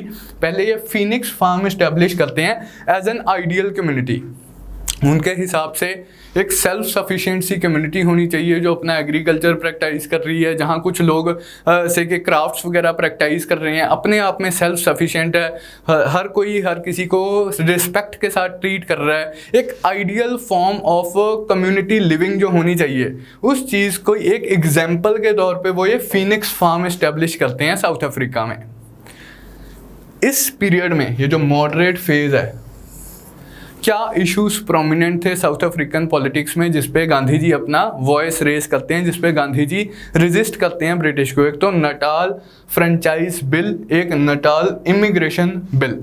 ये दोनों इंटर रिलेटेड से इश्यूज थे, इस फेज में रिजॉल्व भी नहीं होते, आगे वाले पीरियड में भी यही इश्यूज कंटिन्यू होंगे। क्या था, मैंने आपको बताया कि इंडियंस साउथ अफ्रीका कर क्या रहे थे, क्यों जा रहे थे? इंडेंचर्ड लेबर के थ्रू जा रहे थे, या तो उनके एजेंट्स थे या खुद वो लेबरर्स थे। 5 साल का कॉन्ट्रैक्ट होता था इनवेरिएबली, मतलब मोस्टली 5 साल का ही कॉन्ट्रैक्ट होता था कि आप किसी प्लांटेशन में जाओगे, वहाँ पर काम करोगे, स्लेवरी लाइक कंडीशंस में रहोगे, सारी चीज़ें आप मानते हो, साइन करवा लिया, हाँ जी हम मानते हैं, एंड देन आप वहाँ पे रहोगे। 5 साल पूरे हो गए। अब वो जो इंडेंचर्ड लेबरर था वो कहता है, अब 5 साल जिसने औखे सौखे निकाल लिए हों, वो सोच रहा है कि यार वापस इंडिया जाने का कोई फ़ायदा नहीं है, बहुत गर्मी है, बहुत गरीबी है, यहाँ सिस्टम तो एटलीस्ट थोड़ा सा सेट हो गया, मेरा 5 साल रह के तो मैं यहीं रुक जाता हूँ। तो बहुत टाइम से कुछ इंडियंस साउथ अफ्रीका में सेटल हो गए थे, किसी को 10 साल हो गए हैं, किसी को 15 साल हो गए हैं, कोई 20 साल से साउथ अफ्रीका रह रहा है। अब वो जो इंडियंस थे काफ़ी टाइम से साउथ अफ्रीका में सेटल हुए थे, वो इवेंचुअली अपनी राइट्स डिमांड करना स्टार्ट कर देते हैं कि यार अब हम तो 20 साल से साउथ अफ्रीका में रह रहे हैं, हमें सिटीजन्स क्यों नहीं मान रहे तुम लोग, हमें कुछ राइट्स क्यों नहीं दे रहे? लाइक इतने टाइम में तो कोई भी नेचुरल सिटीजन बन जाता है। तो वो फ्रेंचाइज डिमांड कर रहे थे, राइट टू वोट वगैरह डिमांड कर रहे थे। तो नटाल की जो सरकार होती है, ब्रिटिश कॉलोनियल गवर्नमेंट होती है, वो मना कर देती है कि भूल जाओ, कोई फ्रेंचाइज नहीं मिलेगी, डिसएनफ्रेंचाइज्ड इंडियंस, राइट टू वोट उन्होंने क्लियर कर दिया। भाई ऐसे कोई गलती में ना रहो या से वहम में ना बैठे रहो कि आपको कोई राइट टू वोट मिल जाएगी, कोई राइट टू वोट नहीं है। ऑन दी अदर हैंड हम आपको ये बोल रहे हैं इमिग्रेशन बिल में कि आपका 5 साल का कॉन्ट्रैक्ट है, अपना 5 साल का कॉन्ट्रैक्ट पूरा करो, जब कॉन्ट्रैक्ट पूरा हो जाए बोरिया बिस्तरा उठाओ, वापस इंडिया चलो, हमें बेफालतू के इंडियंस चाहिए ही नहीं है साउथ अफ्रीका में। कॉन्ट्रैक्ट था तुम्हारा 5 साल का काम करने का, काम करो, वापस इंडिया जाओ। एंड अगर तुम ज़्यादा हीरो बन रहे हो कि इंडिया में गर्मी बहुत है, गरीबी बहुत है, दिस एंड दैट, मैं तो साउथ अफ्रीका में ही रहूँगा, अब मेरे को प्यार हो गया इस ज़मीन से, तो अगर आपको साउथ अफ्रीका में स्टे करना है तो आपको पोल टैक्स देना पड़ेगा। पोल टैक्स मतलब कि वो टैक्स जो सिंपली तुम्हारी एग्जिस्टेंस की वजह से तुम दे रहे हो। जैसे जजिया लगाया था औरंगजेब ने हिंदूज़ के ऊपर, क्या कंटेक्स्ट था उसका कि भाई बस तुम हिंदू हो इसलिए टैक्स दे रहे हो, इसका कोई लॉजिक नहीं है, क्योंकि तुम हिंदू हो इसलिए टैक्स दे रहे हो। वही चीज़ यहाँ है, कि कोई लॉजिक नहीं है, क्योंकि तुम इंडियंस हो इसलिए तुम पोल टैक्स दे रहे हो, गोरे होते तो तुमसे टैक्स ना लेते। ये तो एक तो फ्रेंचाइज तो कैंसिल कर ही दी कि इंडियंस को कोई राइट टू वोट वगैरह नहीं मिलेगा लेजिस्लेचर में। दूसरी चीज़ क्या है कि तुम अपना कॉन्ट्रैक्ट पूरा करो और वापस इंडिया जाओ, एंड अगर नटाल में तुमने रहना है तो तुम्हें पोल टैक्स देना पड़ेगा। उसकी और अग्रेसिव फॉर्म्स आती रही आगे आगे जाके, वो हम नेक्स्ट फेज में पढ़ेंगे। तो इन इश्यूज़ के खिलाफ गांधी जी अपनी आवाज़ उठाते हैं, अपने न्यूज़पेपर में, अपने फॉर्म में आइडियल कम्युनिटी बनाते हैं एंड नटाल इंडियन कांग्रेस बनाते हैं एज अ पॉलिटिकल ऑर्गेनाइजेशन। अब इसी दौरान 1894 से 1906 का जो मॉडरेट फेज है, मैंने आपको बताया कि बोर वॉर होती है। बोर वॉर में ब्रिटिश एंड डच सेटलर्स जो होते हैं, बोर्स जो होते हैं, वो आपस में लड़ते हैं। इवेंचुअली ब्रिटिश ये वॉर जीत जाते हैं। इस टाइम में महात्मा गांधी, अब वापस करो, अभी हमने जो पिछले वाला पीरियड पढ़ा है, मॉडरेट फेज चल रहा है। जब वर्ल्ड वॉर 1 स्टार्ट हुई थी तो मॉडरेट्स की अप्रोच क्या थी कि भाई ब्रिटिश एम्पायर की मुश्किल की घड़ी है, हमने as a matter of duty साथ देना ही देना है। ब्रिटिश सरकार हमारी सरकार है, तो हम as a matter of duty British सरकार की सपोर्ट करेंगे वर्ल्ड वॉर 1 के टाइम पे, उनकी मुश्किल के टाइम पे। नाउ गांधी जी अभी मॉडरेट फेज में है, साउथ अफ्रीका में लड़ाई लग जाती है। गांधी जी की अप्रोच क्या होगी कि भाई ब्रिटिश सरकार को as a matter of duty support करना ही है हमने। तो बोर वॉर के टाइम में महात्मा गांधी ब्रिटिश को सपोर्ट करते हैं। अब ऑफ कोर्स मिलिटरीली तो सपोर्ट करने का कोई ऑप्शन नहीं है। ये एम्बुलेंस यूनिट बनाते हैं, मेडिकल यूनिट बनाते हैं इंडियंस का। इसमें इस चीज़ से ये एक और चीज़ करना चाह रहे होते हैं।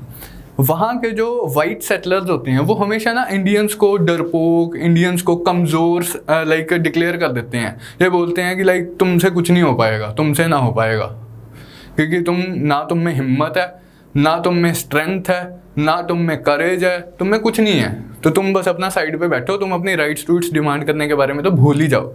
इस चीज़ को भी गांधी जी चैलेंज करना चाहते होते हैं। ये अपना मेडिकल यूनिट बनाते हैं, एम्बुलेंस यूनिट बनाते हैं, जहाँ जहाँ लड़ाई चल रही होती है वहाँ वहाँ ब्रिटिश सोल्जर्स की हेल्प करने के लिए पहुँच जाते हैं। उधर से गोलियाँ चल रही होती हैं, इधर से इनके एम्बुलेंस यूनिट के बंदे इंजर्ड को उठा के लेके आ रहे होते हैं।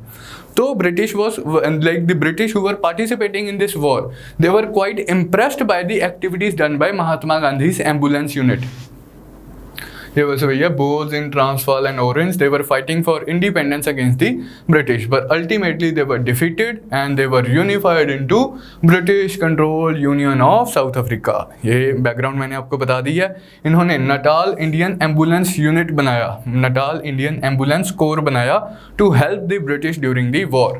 एंड इनकी कॉन्ट्रीब्यूशन के लिए बोर वॉर में जिन्होंने कॉन्ट्रीब्यूट किया, because the British were quite impressed, तो इन्हें क्वींस साउथ अफ्रीका मेडल दिया गया। ये मैप भाई दोबारा देख लो, केप कॉलोनी, नटाल कॉलोनी, यहाँ पर ब्रिटिश रह रहे थे। ट्रांसवाल, ऑरेंज, यहाँ पर बोर्स रह रहे थे, जो कि ओरिजिनल डच सेटलर्स थे। इन दोनों की आपस में लड़ाई थी, ब्रिटिश इनको हरा देते हैं, पूरा साउथ अफ्रीका यूनाइट हो जाता है। नेक्स्ट फेज में आते हैं गांधी जी का साउथ अफ्रीका में जो एक्सट्रीमिस्ट फेज था 1906 से 1914, जिसे हम पैसिव रेजिस्टेंस फेज भी बोलते हैं। एक्टिव एंड पैसिव रेजिस्टेंस का डिफरेंस आपको पता है। एक्टिव रेजिस्टेंस कि जब आप हथियार उठा के किसी को अपोज कर रहे हो, कि लिटरली आप अपने कोई एक्शन ले रहे हो अगेंस्ट योर ओपोनेंट। वो एक्शन हथियार उठाना हो सकता है, पत्थर फेंकना, एंड मतलब फिजिकली कोई एक्टिविटी कर रहे हो to oppose your opponent. Passive resistance इसकी आप उसे अपोज कर रहे हो लेकिन ऐसे मेथड से जिसमें आपकी कोई एक्टिव पार्टिसिपेशन नहीं है। मान लो कि किसी ने कोई लॉ पास कर दिया, सरकार है, उसने कोई ऐसा ऑप्रेसिव लॉ पास कर दिया, आप बोलते हो मैं लॉ नहीं मानूंगा। ये आपकी पैसिव रेजिस्टेंस, लॉ का नाम मानना। सरकार कहती है कि आज सारे लोग काम पे जाएंगे, आपने हड़ताल कर दी, सरकार ने बोला आपने हड़ताल कर दी। ये आपकी पैसिव रेजिस्टेंस, कि आप अपोज तो कर रहे हो लेकिन एक्टिवली कुछ स्टेप्स नहीं ले रहे हो उनको ऑफेंड करने के लिए, कोई वायलेंस नहीं अडॉप्ट कर रहे हो उनको ऑफेंड करने के लिए, उनके ऊपर अटैक करने के लिए। जैसे सरकार कहती है कि सबको टैक्स देना है, आप कहते हो कि मैं तो नहीं टैक्स देता। आप कोई एक्टिवली उनको अपोज नहीं कर रहे हो, फाइट नहीं कर रहे हो, लेकिन आप उनकी फंक्शनिंग को ऑब्स्ट्रक्ट कर रहे हो, आप उनका कहना मानने से मना कर रहे हो। यह है पैसिव रेजिस्टेंस। तो he evolve the techniques of satyagraha, non cooperation and civil disobedience. इसी टाइम में जो इनका पैसिव रेजिस्टेंस का फेज था, इसी फेज में इन्होंने अपनी ये सारी टेक्निक्स डेवलप की। सत्याग्रह क्या होता है, इसके ऊपर हम डिटेल डिस्कशन करेंगे। नॉन कोऑपरेशन की, सरकार के साथ हम कोऑपरेट नहीं करेंगे। सरकार ने काउंसिल बना दी, हम काउंसिल में पार्टिसिपेट नहीं करेंगे। सरकार ने स्कूल खोल दिया, हम अपने बच्चों को स्कूल नहीं भेजेंगे, चलाई रखो खाली स्कूल। सरकार ने लॉ कोर्ट बना दी, कचहरी बना दी, हम केस लेके ही नहीं जाएंगे कोर्ट में, चलाते रहो खाली कचहरी। तो नॉन कोऑपरेशन। सिविल डिसोबीडियंस कि हम डिसोबे कर रहे हैं, कि सरकार ने बोला से सॉल्ट टैक्स पे करो, जैसे इंडिया के केस में सॉल्ट टैक्स पे करो, हम नहीं टैक्स पे करेंगे। सरकार कहती है कि आप हमें अपोज नहीं करोगे, आप हमें स्पीचेस के थ्रू हमारे अगेंस्ट कोई लाइक शब्द नहीं बोलोगे। हमने स्पीच दे दी, अब सरकार ने हमें अरेस्ट कर लिया। ये सिविल डिसोबीडियंस, सरकार जो बोल रही है उसे हम डिसओबे कर रहे हैं, ओपनली बोल के डिसओबे कर रहे हैं। क्या इश्यूज टैकल किए गांधी जी ने इस पीरियड में साउथ अफ्रीका में पैसिव रेजिस्टेंस वाले फेज में? एक तो Indians to compulsorily carry registration certificate. वो दो बेसिक इश्यूज आपको पता है कि इंडियंस को राइट टू वोट डिनाई कर दी। इंडियंस को बोला कि 5 साल बाद अपना कॉन्ट्रैक्ट पूरा करके आप वापस इंडिया चले जाओ, नहीं तो आपको टैक्स देना पड़ेगा। अब इंडियंस को आइडेंटिफाई करने के लिए किसने टैक्स दिया है नहीं दिया, कौन क्रिमिनल है कौन क्रिमिनल नहीं है, कहीं इसके खिलाफ कोई केस तो नहीं चल रहा, कहीं इसने पहले हमारे खिलाफ कोई एक्शन तो नहीं लिया था। तो हर एक बंदे का कहते हैं कि Indians they would compulsorily carry registration certificate. अब इसमें डिस्क्रिमिनेटरी एस्पेक्ट क्या था? ये उसी तरह है कि लाइक सब Aadhaar is compulsory for everyone, लेकिन Aadhaar is compulsory for everyone. यहां पर क्या था? RCs are compulsory only for Indians. ये इसका जो डिस्क्रिमिनेटरी एस्पेक्ट था, इसके अगेंस्ट गांधी जी बोलते हैं कि क्या मतलब है, तुमने एक कम्युनिटी को बोला है कि तुम आरसीज कैरी करोगे, हमें तुम्हारे ऊपर शक है कि कहीं तुम क्रिमिनल एक्टिविटीज़ में तो नहीं एंगेज कर रहे, हमें तुम्हारे ऊपर शक है कि कहीं तुम गायब तो नहीं हो जाओगे कोई क्रिमिनल एक्टिविटी करके, हमें तुम्हारे ऊपर शक है कि तुमने कहीं ये तो नहीं किया वो तो नहीं किया XYZ। इसलिए तुमने एक कम्युनिटी के लोगों को बोल दिया कि आप कंपल्सरीली आरसीज कैरी करोगे, रजिस्ट्रेशन सर्टिफिकेट कैरी करोगे, ताकि जो मौके पे पुलिस ऑफिसर है आपको बोले कि आपका आरसी दिखाओ एंड वो अपना क्रॉस चेक कर सके अपने क्रिमिनल रिकॉर्ड्स को। कहते कि या तो सबके साथ ही तुम ऐसा कर दो भी हमें सब पे शक है, किसे पता नहीं किसने क्राइम किया किसने क्राइम नहीं किया। आप सिर्फ इंडियंस को क्यों ये प्रोविजन दे रहे हो, इंडियंस के ऊपर ये प्रोविजन क्यों इम्पोज कर रहे हो? तो Gandhi ji was oppose to this step. Gandhi ji ने क्या बोला फिर, like what was his approach, what was his method, किस तरह से उन्होंने इस चीज़ को फाइट किया?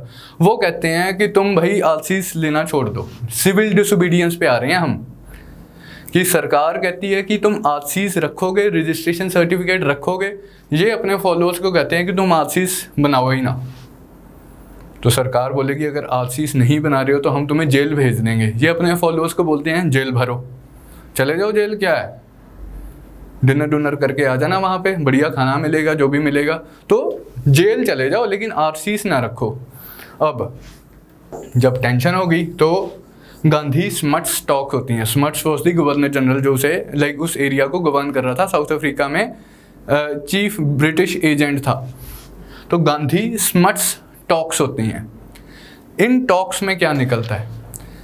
गांधी जी स्मट्स के साथ अग्री करते हैं कि अगर वॉलंटरीली इंडियंस आरसीज बना लेंगे, government to withdraw the law if Indians voluntarily registered, कि अगर इंडियंस वॉलंटरीली आरसीज बना लेंगे तो सरकार ने जो कंपल्सरी रजिस्ट्रेशन का लॉ बनाया उस लॉ को ही हम कैंसिल कर देंगे। मतलब आप अप्रोच देखो, Gandhi what was Gandhi ji oppose to, not the idea of RCs but the fact that only Indians were supposed to have RCs and Indians were supposed to compulsorily, compulsory है इंडियंस के लिए कि उन्होंने आरसीज कैरी करने हैं। तो agreement क्या होता है कि गवर्नमेंट लॉ विड्रॉ कर लेगी, स्मट्स कहता है कि गवर्नमेंट लॉ विड्रॉ कर लेगी अगर इंडियंस अपनी मर्जी से अपनी खुशी से रजिस्टर कर दें। तो कंपलसरी वाली कंडीशन तुम हटा दो, इंडियंस अपनी मर्जी से रजिस्टर कर लें तो हम लॉ विड्रॉ कर लेंगे। गांधी जी वॉज फाइन कि मैं आरसीज के अगेंस्ट नहीं हूँ, जो डिस्क्रिमिनेटरी कंपल्शन है अगेंस्ट द इंडियंस मैं उसके अगेंस्ट हूँ।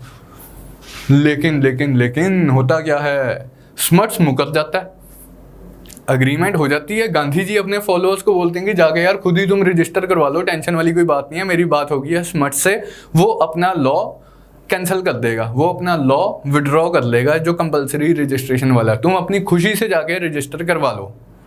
उसके जो फॉलोअर्स हैं वो खुशी से जाके रजिस्टर करवा लेते हैं। अब स्मट्स क्या करता है, स्मट्स अपने ऑफिसर्स को बोलता है कि ये जो अपनी खुशी से रजिस्ट्रेशन करवाने आ रहे हैं ना गांधी के फॉलोअर्स, इन सबको उसी लॉ के तहत रजिस्टर करो, कंपलसरी रजिस्ट्रेशन वाले लॉ के तहत। हम लॉ विड्रॉ भी नहीं करेंगे एंड जो तुम खुशी से रजिस्ट्रेशंस करवा रहे हो इसको हम उसी लॉ के तहत रजिस्टर करेंगे। Now Gandhi ji gets offended कि तू तो शरेआम ही अपनी जो तुमने प्रॉमिस किया था उससे मुकर रहे हो। अब गांधी जी अपने फॉलोअर्स को बोलते हैं कि जो तुमने खुशी से रजिस्ट्रेशंस करवाई हैं जिन लोगों ने, एंड तुम्हें रजिस्ट्रेशन सर्टिफिकेट मिला है, आरसी मिली है, फाड़ दो आरसीस, जला दो आरसीस, हम रजिस्टर ही नहीं करवाएंगे इस डिस्क्रिमिनेटरी एक्ट के तहत। So led by Gandhi ji, Indians burnt their आरसीस।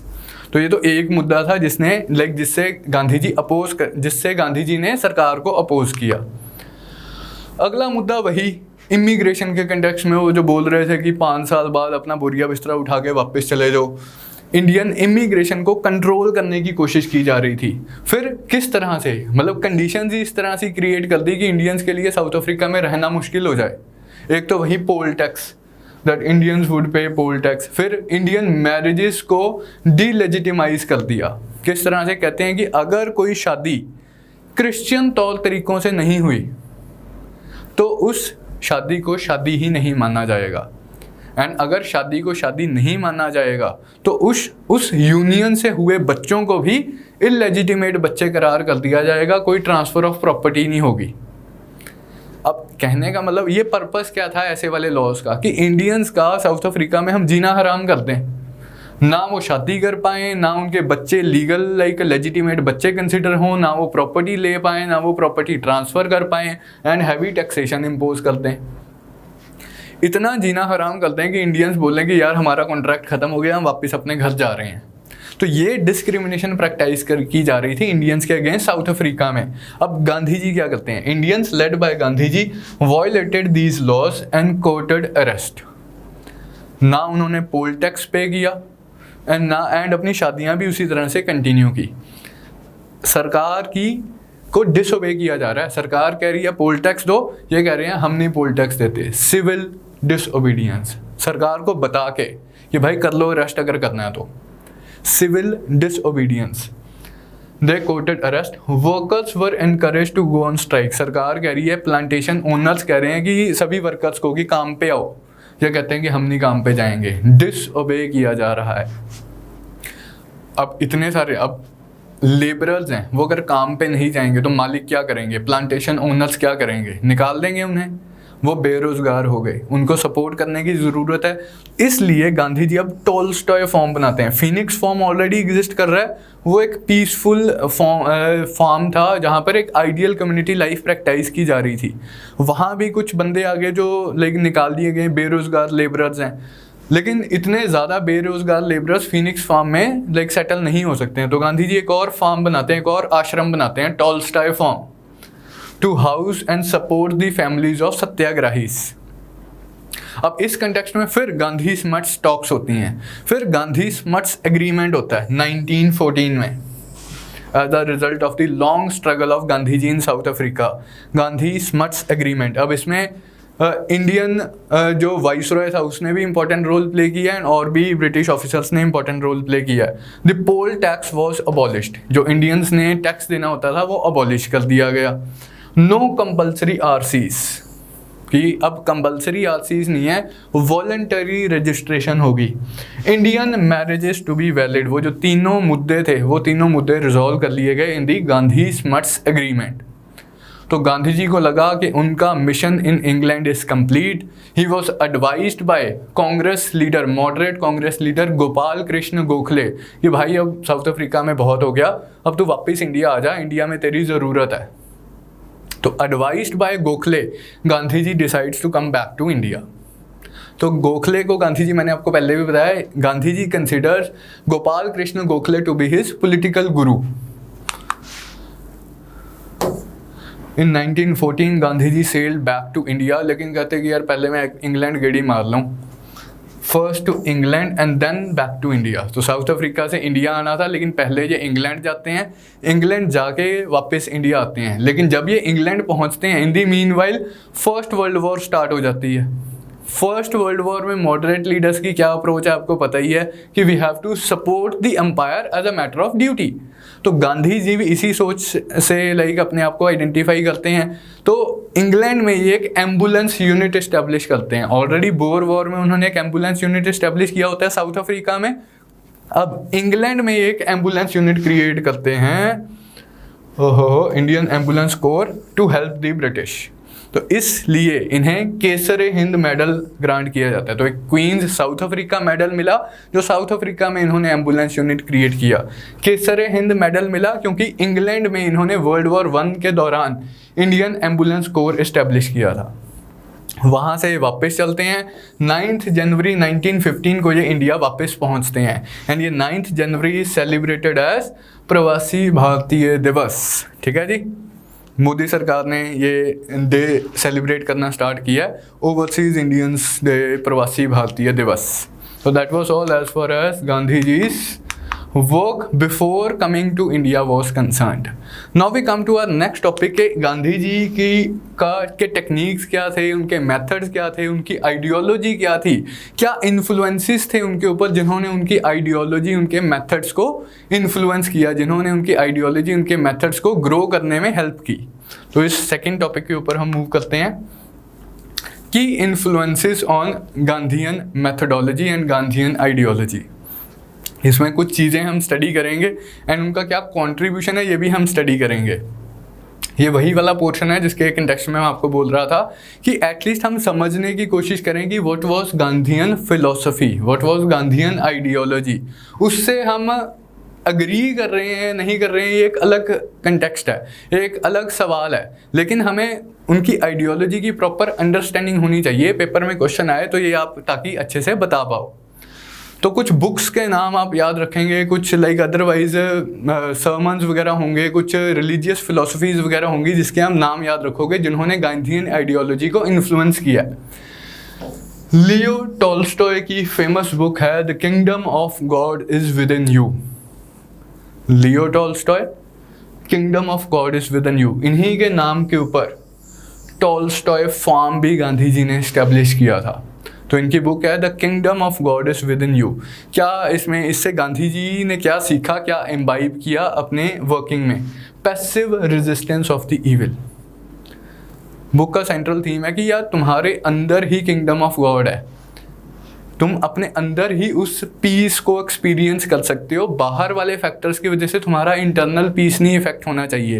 And अगर बाहर ईविल भी है तो तुमने उस ईविल को पैसिवली रेजिस्ट करना है, तुमने एज सच हथियार नहीं उठाने हैं, तुमने उसे पैसिवली रेजिस्ट करना है। तुम जब अंदर में तुम्हारे पीस होगा तो तुम ऑब्वियसली पैसिव रेजिस्टेंस से ही उसे रेजिस्ट करोगे।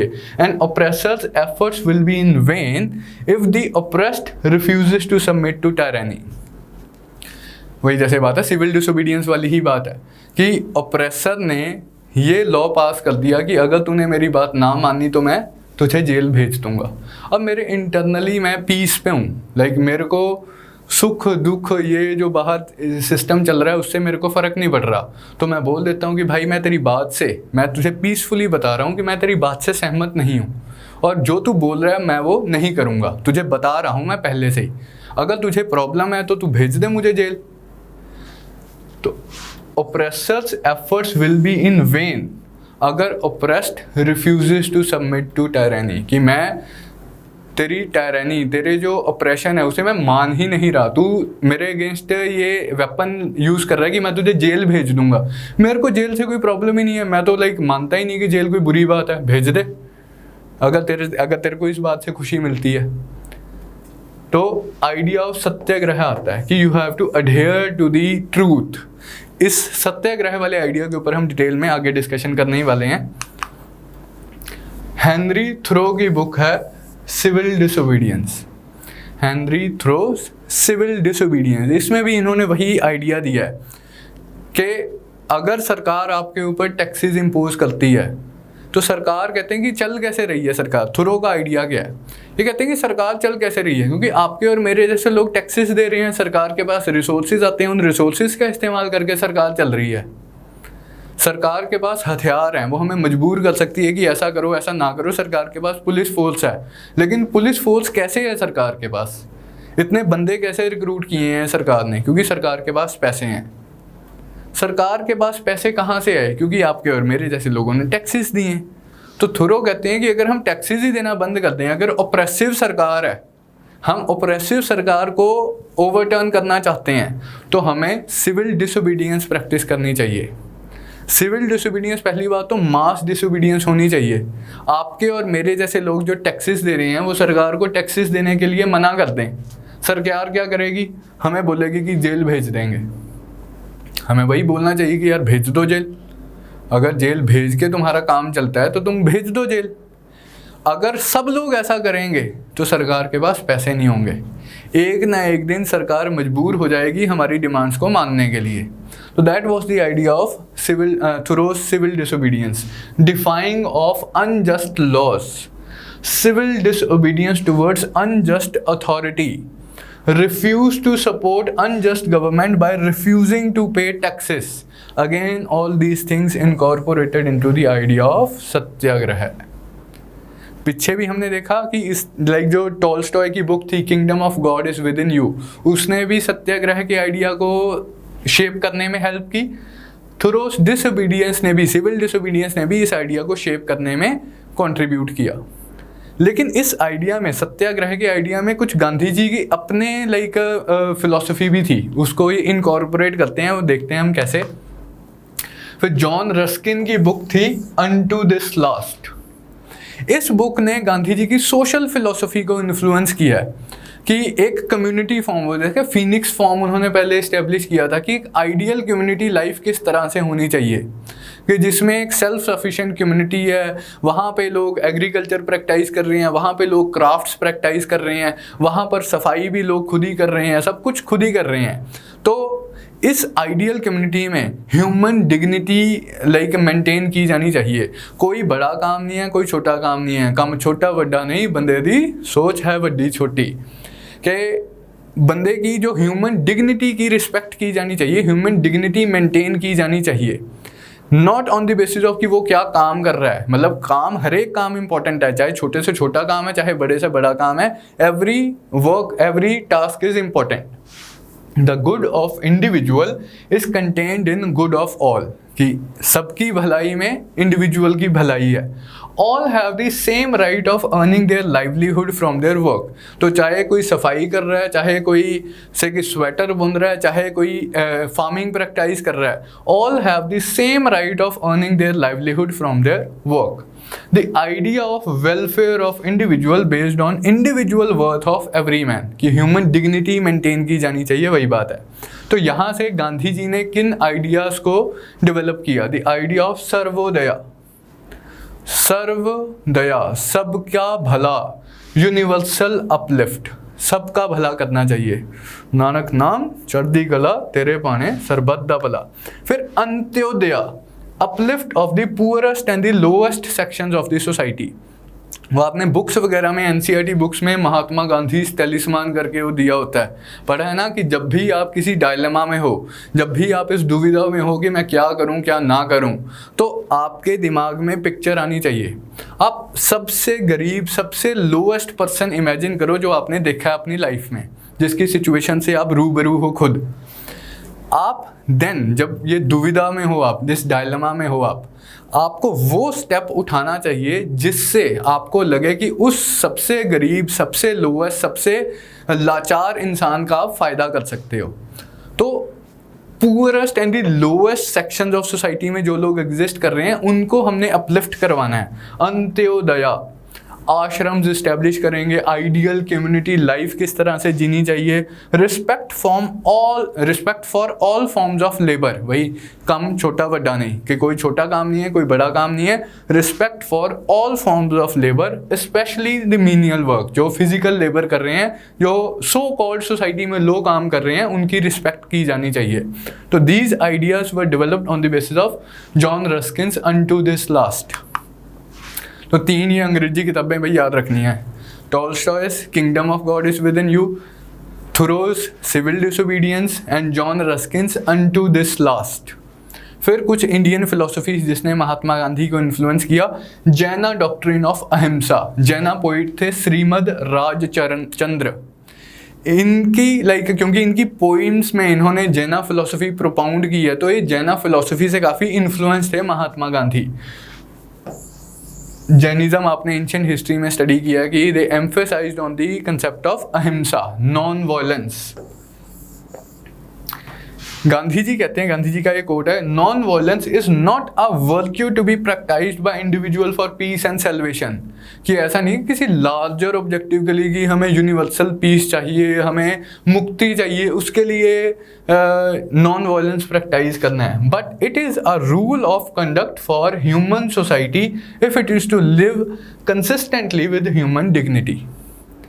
कि आप अगर तमीज़ से रहना चाहते हो तो आपको नॉन वायलेंट वेज अडॉप्ट करने पड़ेंगे, नहीं तो क्या है कि माइट इज़ राइट, कि आपके हाथ में पावर है, आप गरीब को एक्सप्लॉयट कर लोगे, आप जो पावरलेस है उसे एक्सप्लॉयट करोगे। तो ऐसा कभी नहीं होना चाहिए। If human civilisation is to live with dignity, सबका साथ सबका विकास अगर हमने करना है तो हमें नॉन वायलेंस प्रैक्टिस करनी चाहिए। हमें कभी भी जो पावरफुल हैं उन्हें अपनी पावर का गलत इस्तेमाल नहीं करना चाहिए अगेंस्ट दी पावरलेस।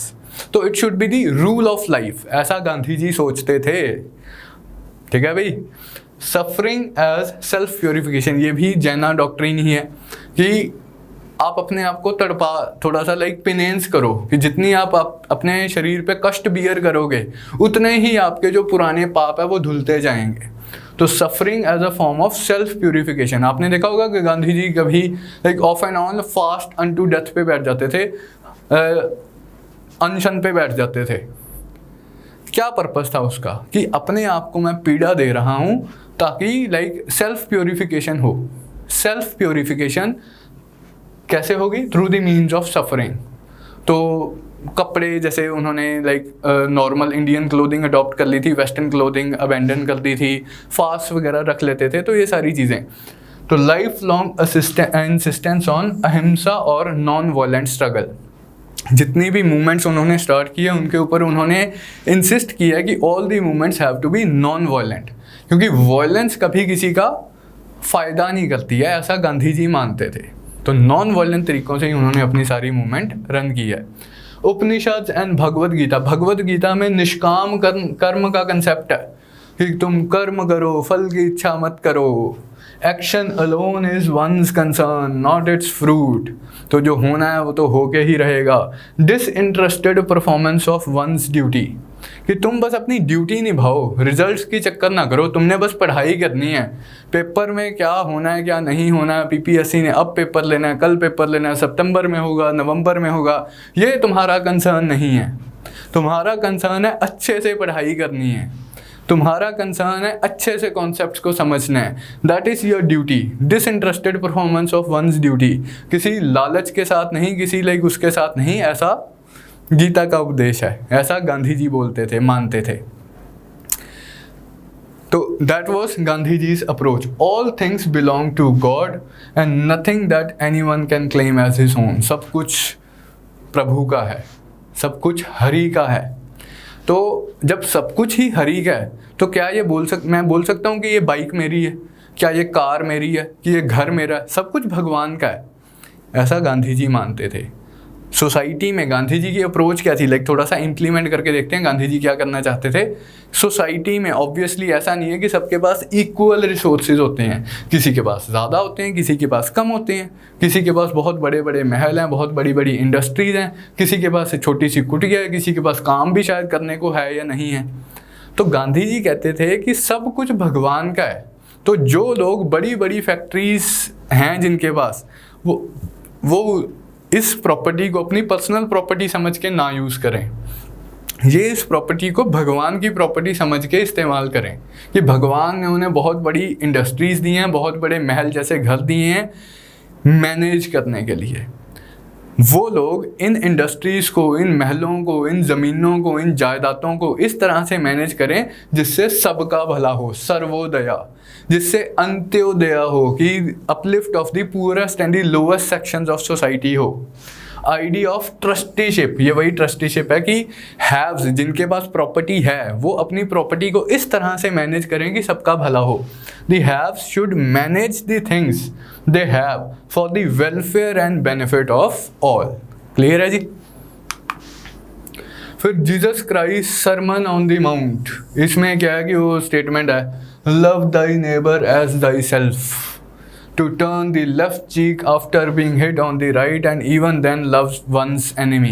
कि अगेन नॉन वायलेंस को एम्फेसाइज किया जा रहा है। एक जो पॉजिटिविटी होती है like in favour of the humanity, उसे एम्फेसाइज किया जा रहा है कि आप अपने साथी को उसी तरह से प्यार करो जैसे आप अपने आप को प्यार करते हो। वो कोई अलग नहीं है, वो भी एज मच फादर्स सन है जैसे आप हो, मतलब क्राइस्ट के हिसाब से, क्रिश्चियनिटी के हिसाब से, कि सारी ह्यूमैनिटी की आपने रिस्पेक्ट करनी है, सारी ह्यूमैनिटी के साथ आपने प्यार करना है।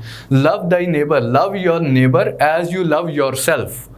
फिर नॉन वायलेंस के कंटेक्स्ट में गांधी जी कहते हैं कि अगर तुम्हारे कोई राइट गाल के ऊपर थप्पड़ मारता है, तुम अपना लेफ्ट गाल भी आगे कर दो भाई। And still love thy neighbour and still love one's enemy, ये बहुत ज़रूरी है। Forgiveness is the attribute of the strong. The weak can never forgive। ये गांधी जी की स्टेटमेंट थी कि किसी को दिल से माफ़ करने की जो का जो गुण होता है, का जो एट्रीब्यूट होता है, ये सिर्फ ब्रेव एंड करेजियस लोग ही इसे एक्सरसाइज कर सकते हैं। किसी के थप्पड़ मारो, आगे से थप्पड़ तो कोई भी मार देगा अगर उसका बस चलेगा। It takes a large heart to forgive। Together to turn the left cheek after being hit on the right and even then love one's enemy. This is how you should live your life. An eye for an eye would make the whole world blind. Hate the evil, not the evil doer। तो आपने evil को hate करना है, evil doer को hate नहीं करना है कि इंसान के हाथ में कुछ नहीं होता है, सब भगवान करवा रहा है। तो love thy neighbor as thyself, ठीक है? नॉन वायलेंस प्रैक्टिस करो। आइडिया ऑफ सत्याग्रह के ऊपर अब कुछ डिस्कशन करते हैं। सत्याग्रह, सत्याग्रह, सत्य के ऊपर इंसिस्ट करना, सत्य की फोर्स को फील करना, लिटरली द ट्रूथ फोर्स, सत्य की फोर्स। गांधी जी क्या कहते हैं वही, अब थोरो के आइडिया के ऊपर, टॉलस्टॉय के आइडिया के ऊपर एंड रिलीजियस आइडियाज़ के ऊपर बिल्ड ऑन करके गांधी जी अपना ये सत्याग्रह का प्रिंसिपल देते हैं।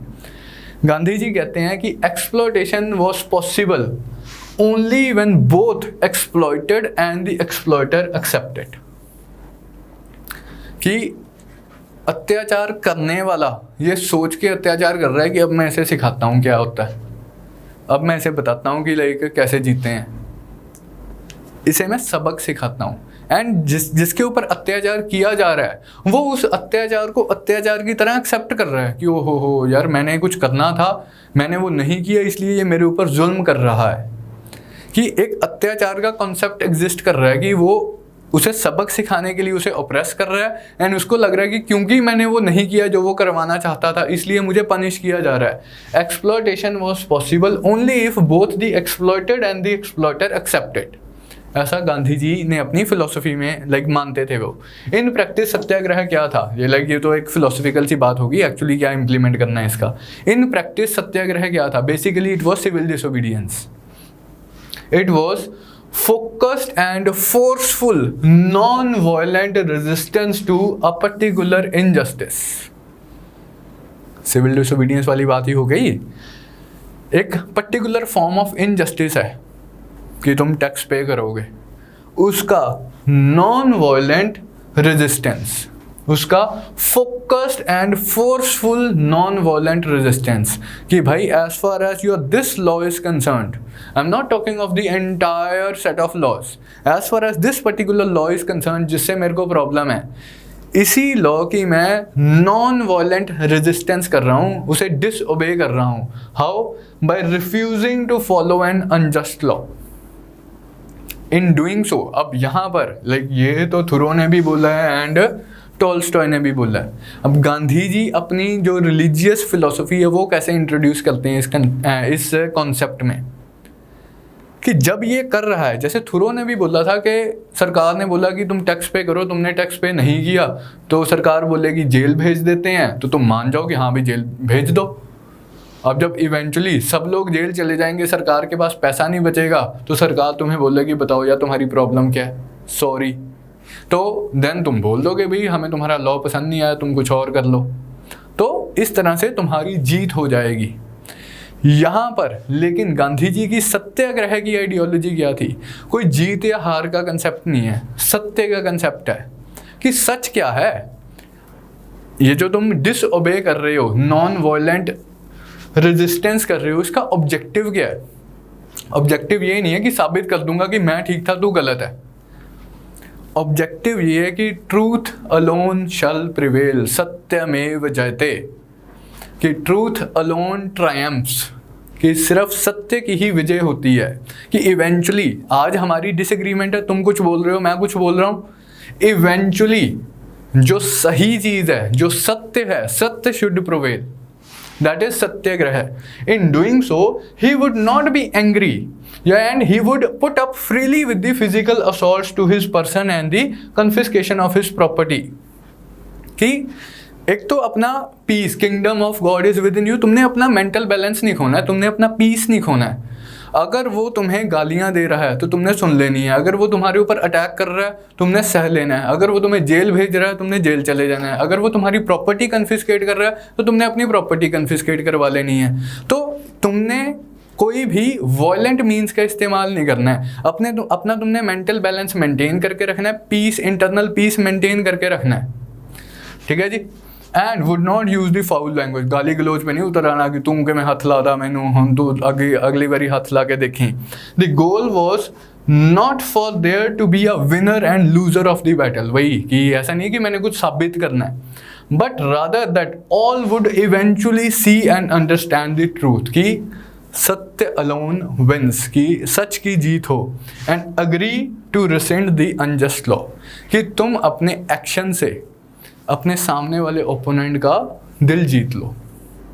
सामने वाले ओपोनेंट को लगे कि भाई ऐसा कितना ये कन्विंस्ड होगा बंदा कि ये मेरी गालियां भी सुन रहा है, मेरी लाठियां भी खा रहा है, मेरे कहने पे जेल भी जा रहा है, मेरे फोर्स करने पे जेल भी जा रहा है, इसकी मैंने प्रॉपर्टी भी जब्त कर ली है, फिर भी इसका इंटरनल पीस मेंटेन्ड है। इतना ये लाइक कन्विंस्ड है अपने कोर्स ऑफ एक्शन से, शायद ये सही बात ही बोल रहा हो, तो उसका दिल जीत लेना, that eventually that everybody should see and understand the truth and agree to rescind the unjust law. इस तरह से मैं अनजस्ट लॉ को अपोज करूंगा कि जिसने अनजस्ट लॉ इम्पोज किया है वो खुद ही कन्विंस हो जाए यार मेरा लॉ बहुत गलत है, बहुत अत्याचार कर रहा है, मेरे को ये लॉ चेंज कर देना चाहिए। That was the basic philosophy of satyagraha. फिर गांधी जी ने साउथ अफ्रीका में ही एक बुक लिखी थी, हिंद स्वराज 1909 में। इस बुक में इन्होंने civilisational concept of Indian nation दिया था। ये कहते हैं कि यार इंडिया जो हम कह रहे हैं कि राइज ऑफ मॉडर्न नेशनलिज्म होगा, हमने टॉपिक स्टडी किया, it was a post 1857 phenomena. क्यों हुआ? काफ़ी सारे हमने फैक्टर्स स्टडी किए। उसके बाद ऑर्गेनाइज्ड नेशनलिज्म आया with the start of Indian National Congress. इस कंटेक्स्ट में गांधी जी के व्यूज़ थोड़े से डिफरेंट थे। अब ये एकेडमिक स्कॉलर्स इन व्यूज़ को नहीं मानते हैं, जैसे पीछे वाले व्यूज़ हो सकता है आप ना मान रहे हो, अगेन थोड़े से आइडियोलॉजिकल डिफरेंसेस रहते हैं। गांधी जी के व्यूज़ क्या थे? ये कहते हैं कि ऐसा नहीं है कि ब्रिटिश इंडिया आए और एक इंडियन नेशन का राइज हुआ, आइडिया ऑफ नेशनलिज्म का राइज हुआ। कहते हैं इंडिया तो बहुत पहले से ही एक नेशन था। इंडियंस कॉन्स्टिट्यूटेड प्रजा, मतलब भगवान की प्रजा के कंटेक्स्ट में बात हो रही है, Indian constituted a praja from the times इममेमोरियल।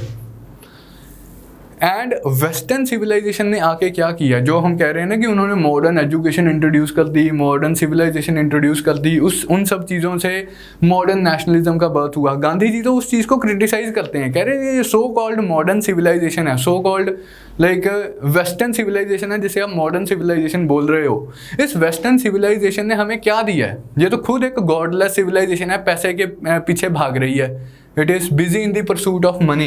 He criticized this godless modern Western civilization that propagated only immorality. करे बस ये अपने बेनिफिट के लिए, तो भाई भाई को लाइक भाई नहीं समझता है, अपने पर्सनल बेनिफिट के लिए कुछ भी कर सकते हैं like in the modern civilisation. तो इस चीज़ को गांधी जी ने क्रिटिसाइज किया, ऐसा गांधी जी सोचते थे। Modern industrial capitalism was responsible for all sort of evils by divorcing economics from morality. कि economics का जब morality से कोई रिश्ता ही नहीं रहेगा, कि money without morality is one of the cardinal sins of life. Ethics में आप लोग पढ़ोगे ये चीज़। फिर Indians as a nation, वही civilizational concept पे आते हैं। Indians as a nation existed before the British. जो मॉडर्न हमारा हमने जो पढ़ा है उसके अगेंस्ट थे गांधी जी के views. India as a nation existed before the British came to India and this Indian nation was based on traditional Indian civilisation. फिर व्हाई वाज इंडिया लॉस्ट, कि किस तरह से ब्रिटेन ने अपना कंट्रोल बना लिया इंडिया के ऊपर। English have not taken India, we have given it to them. कि अंग्रेज़ों ने नहीं इंडिया के ऊपर फतेह हासिल की, हमने अपना इंडिया अंग्रेज़ों को गिफ्ट के तौर पे दे दिया। उन्होंने कुछ इंस्टीट्यूशंस इस्टेब्लिश किए, नई नई सी बातें इस्टेब्लिश की, हमने उन नए इंस्टीट्यूशंस को अडॉप्ट कर लिया। हमने हमारे जो पुराने तौर तरीके से उन्हें अबेंडन कर दिया एंड नए जो ब्रिटिश ने इंट्रोड्यूस किए थे तौर तरीके, उन तौर तरीकों को एक्सेप्ट कर लिया।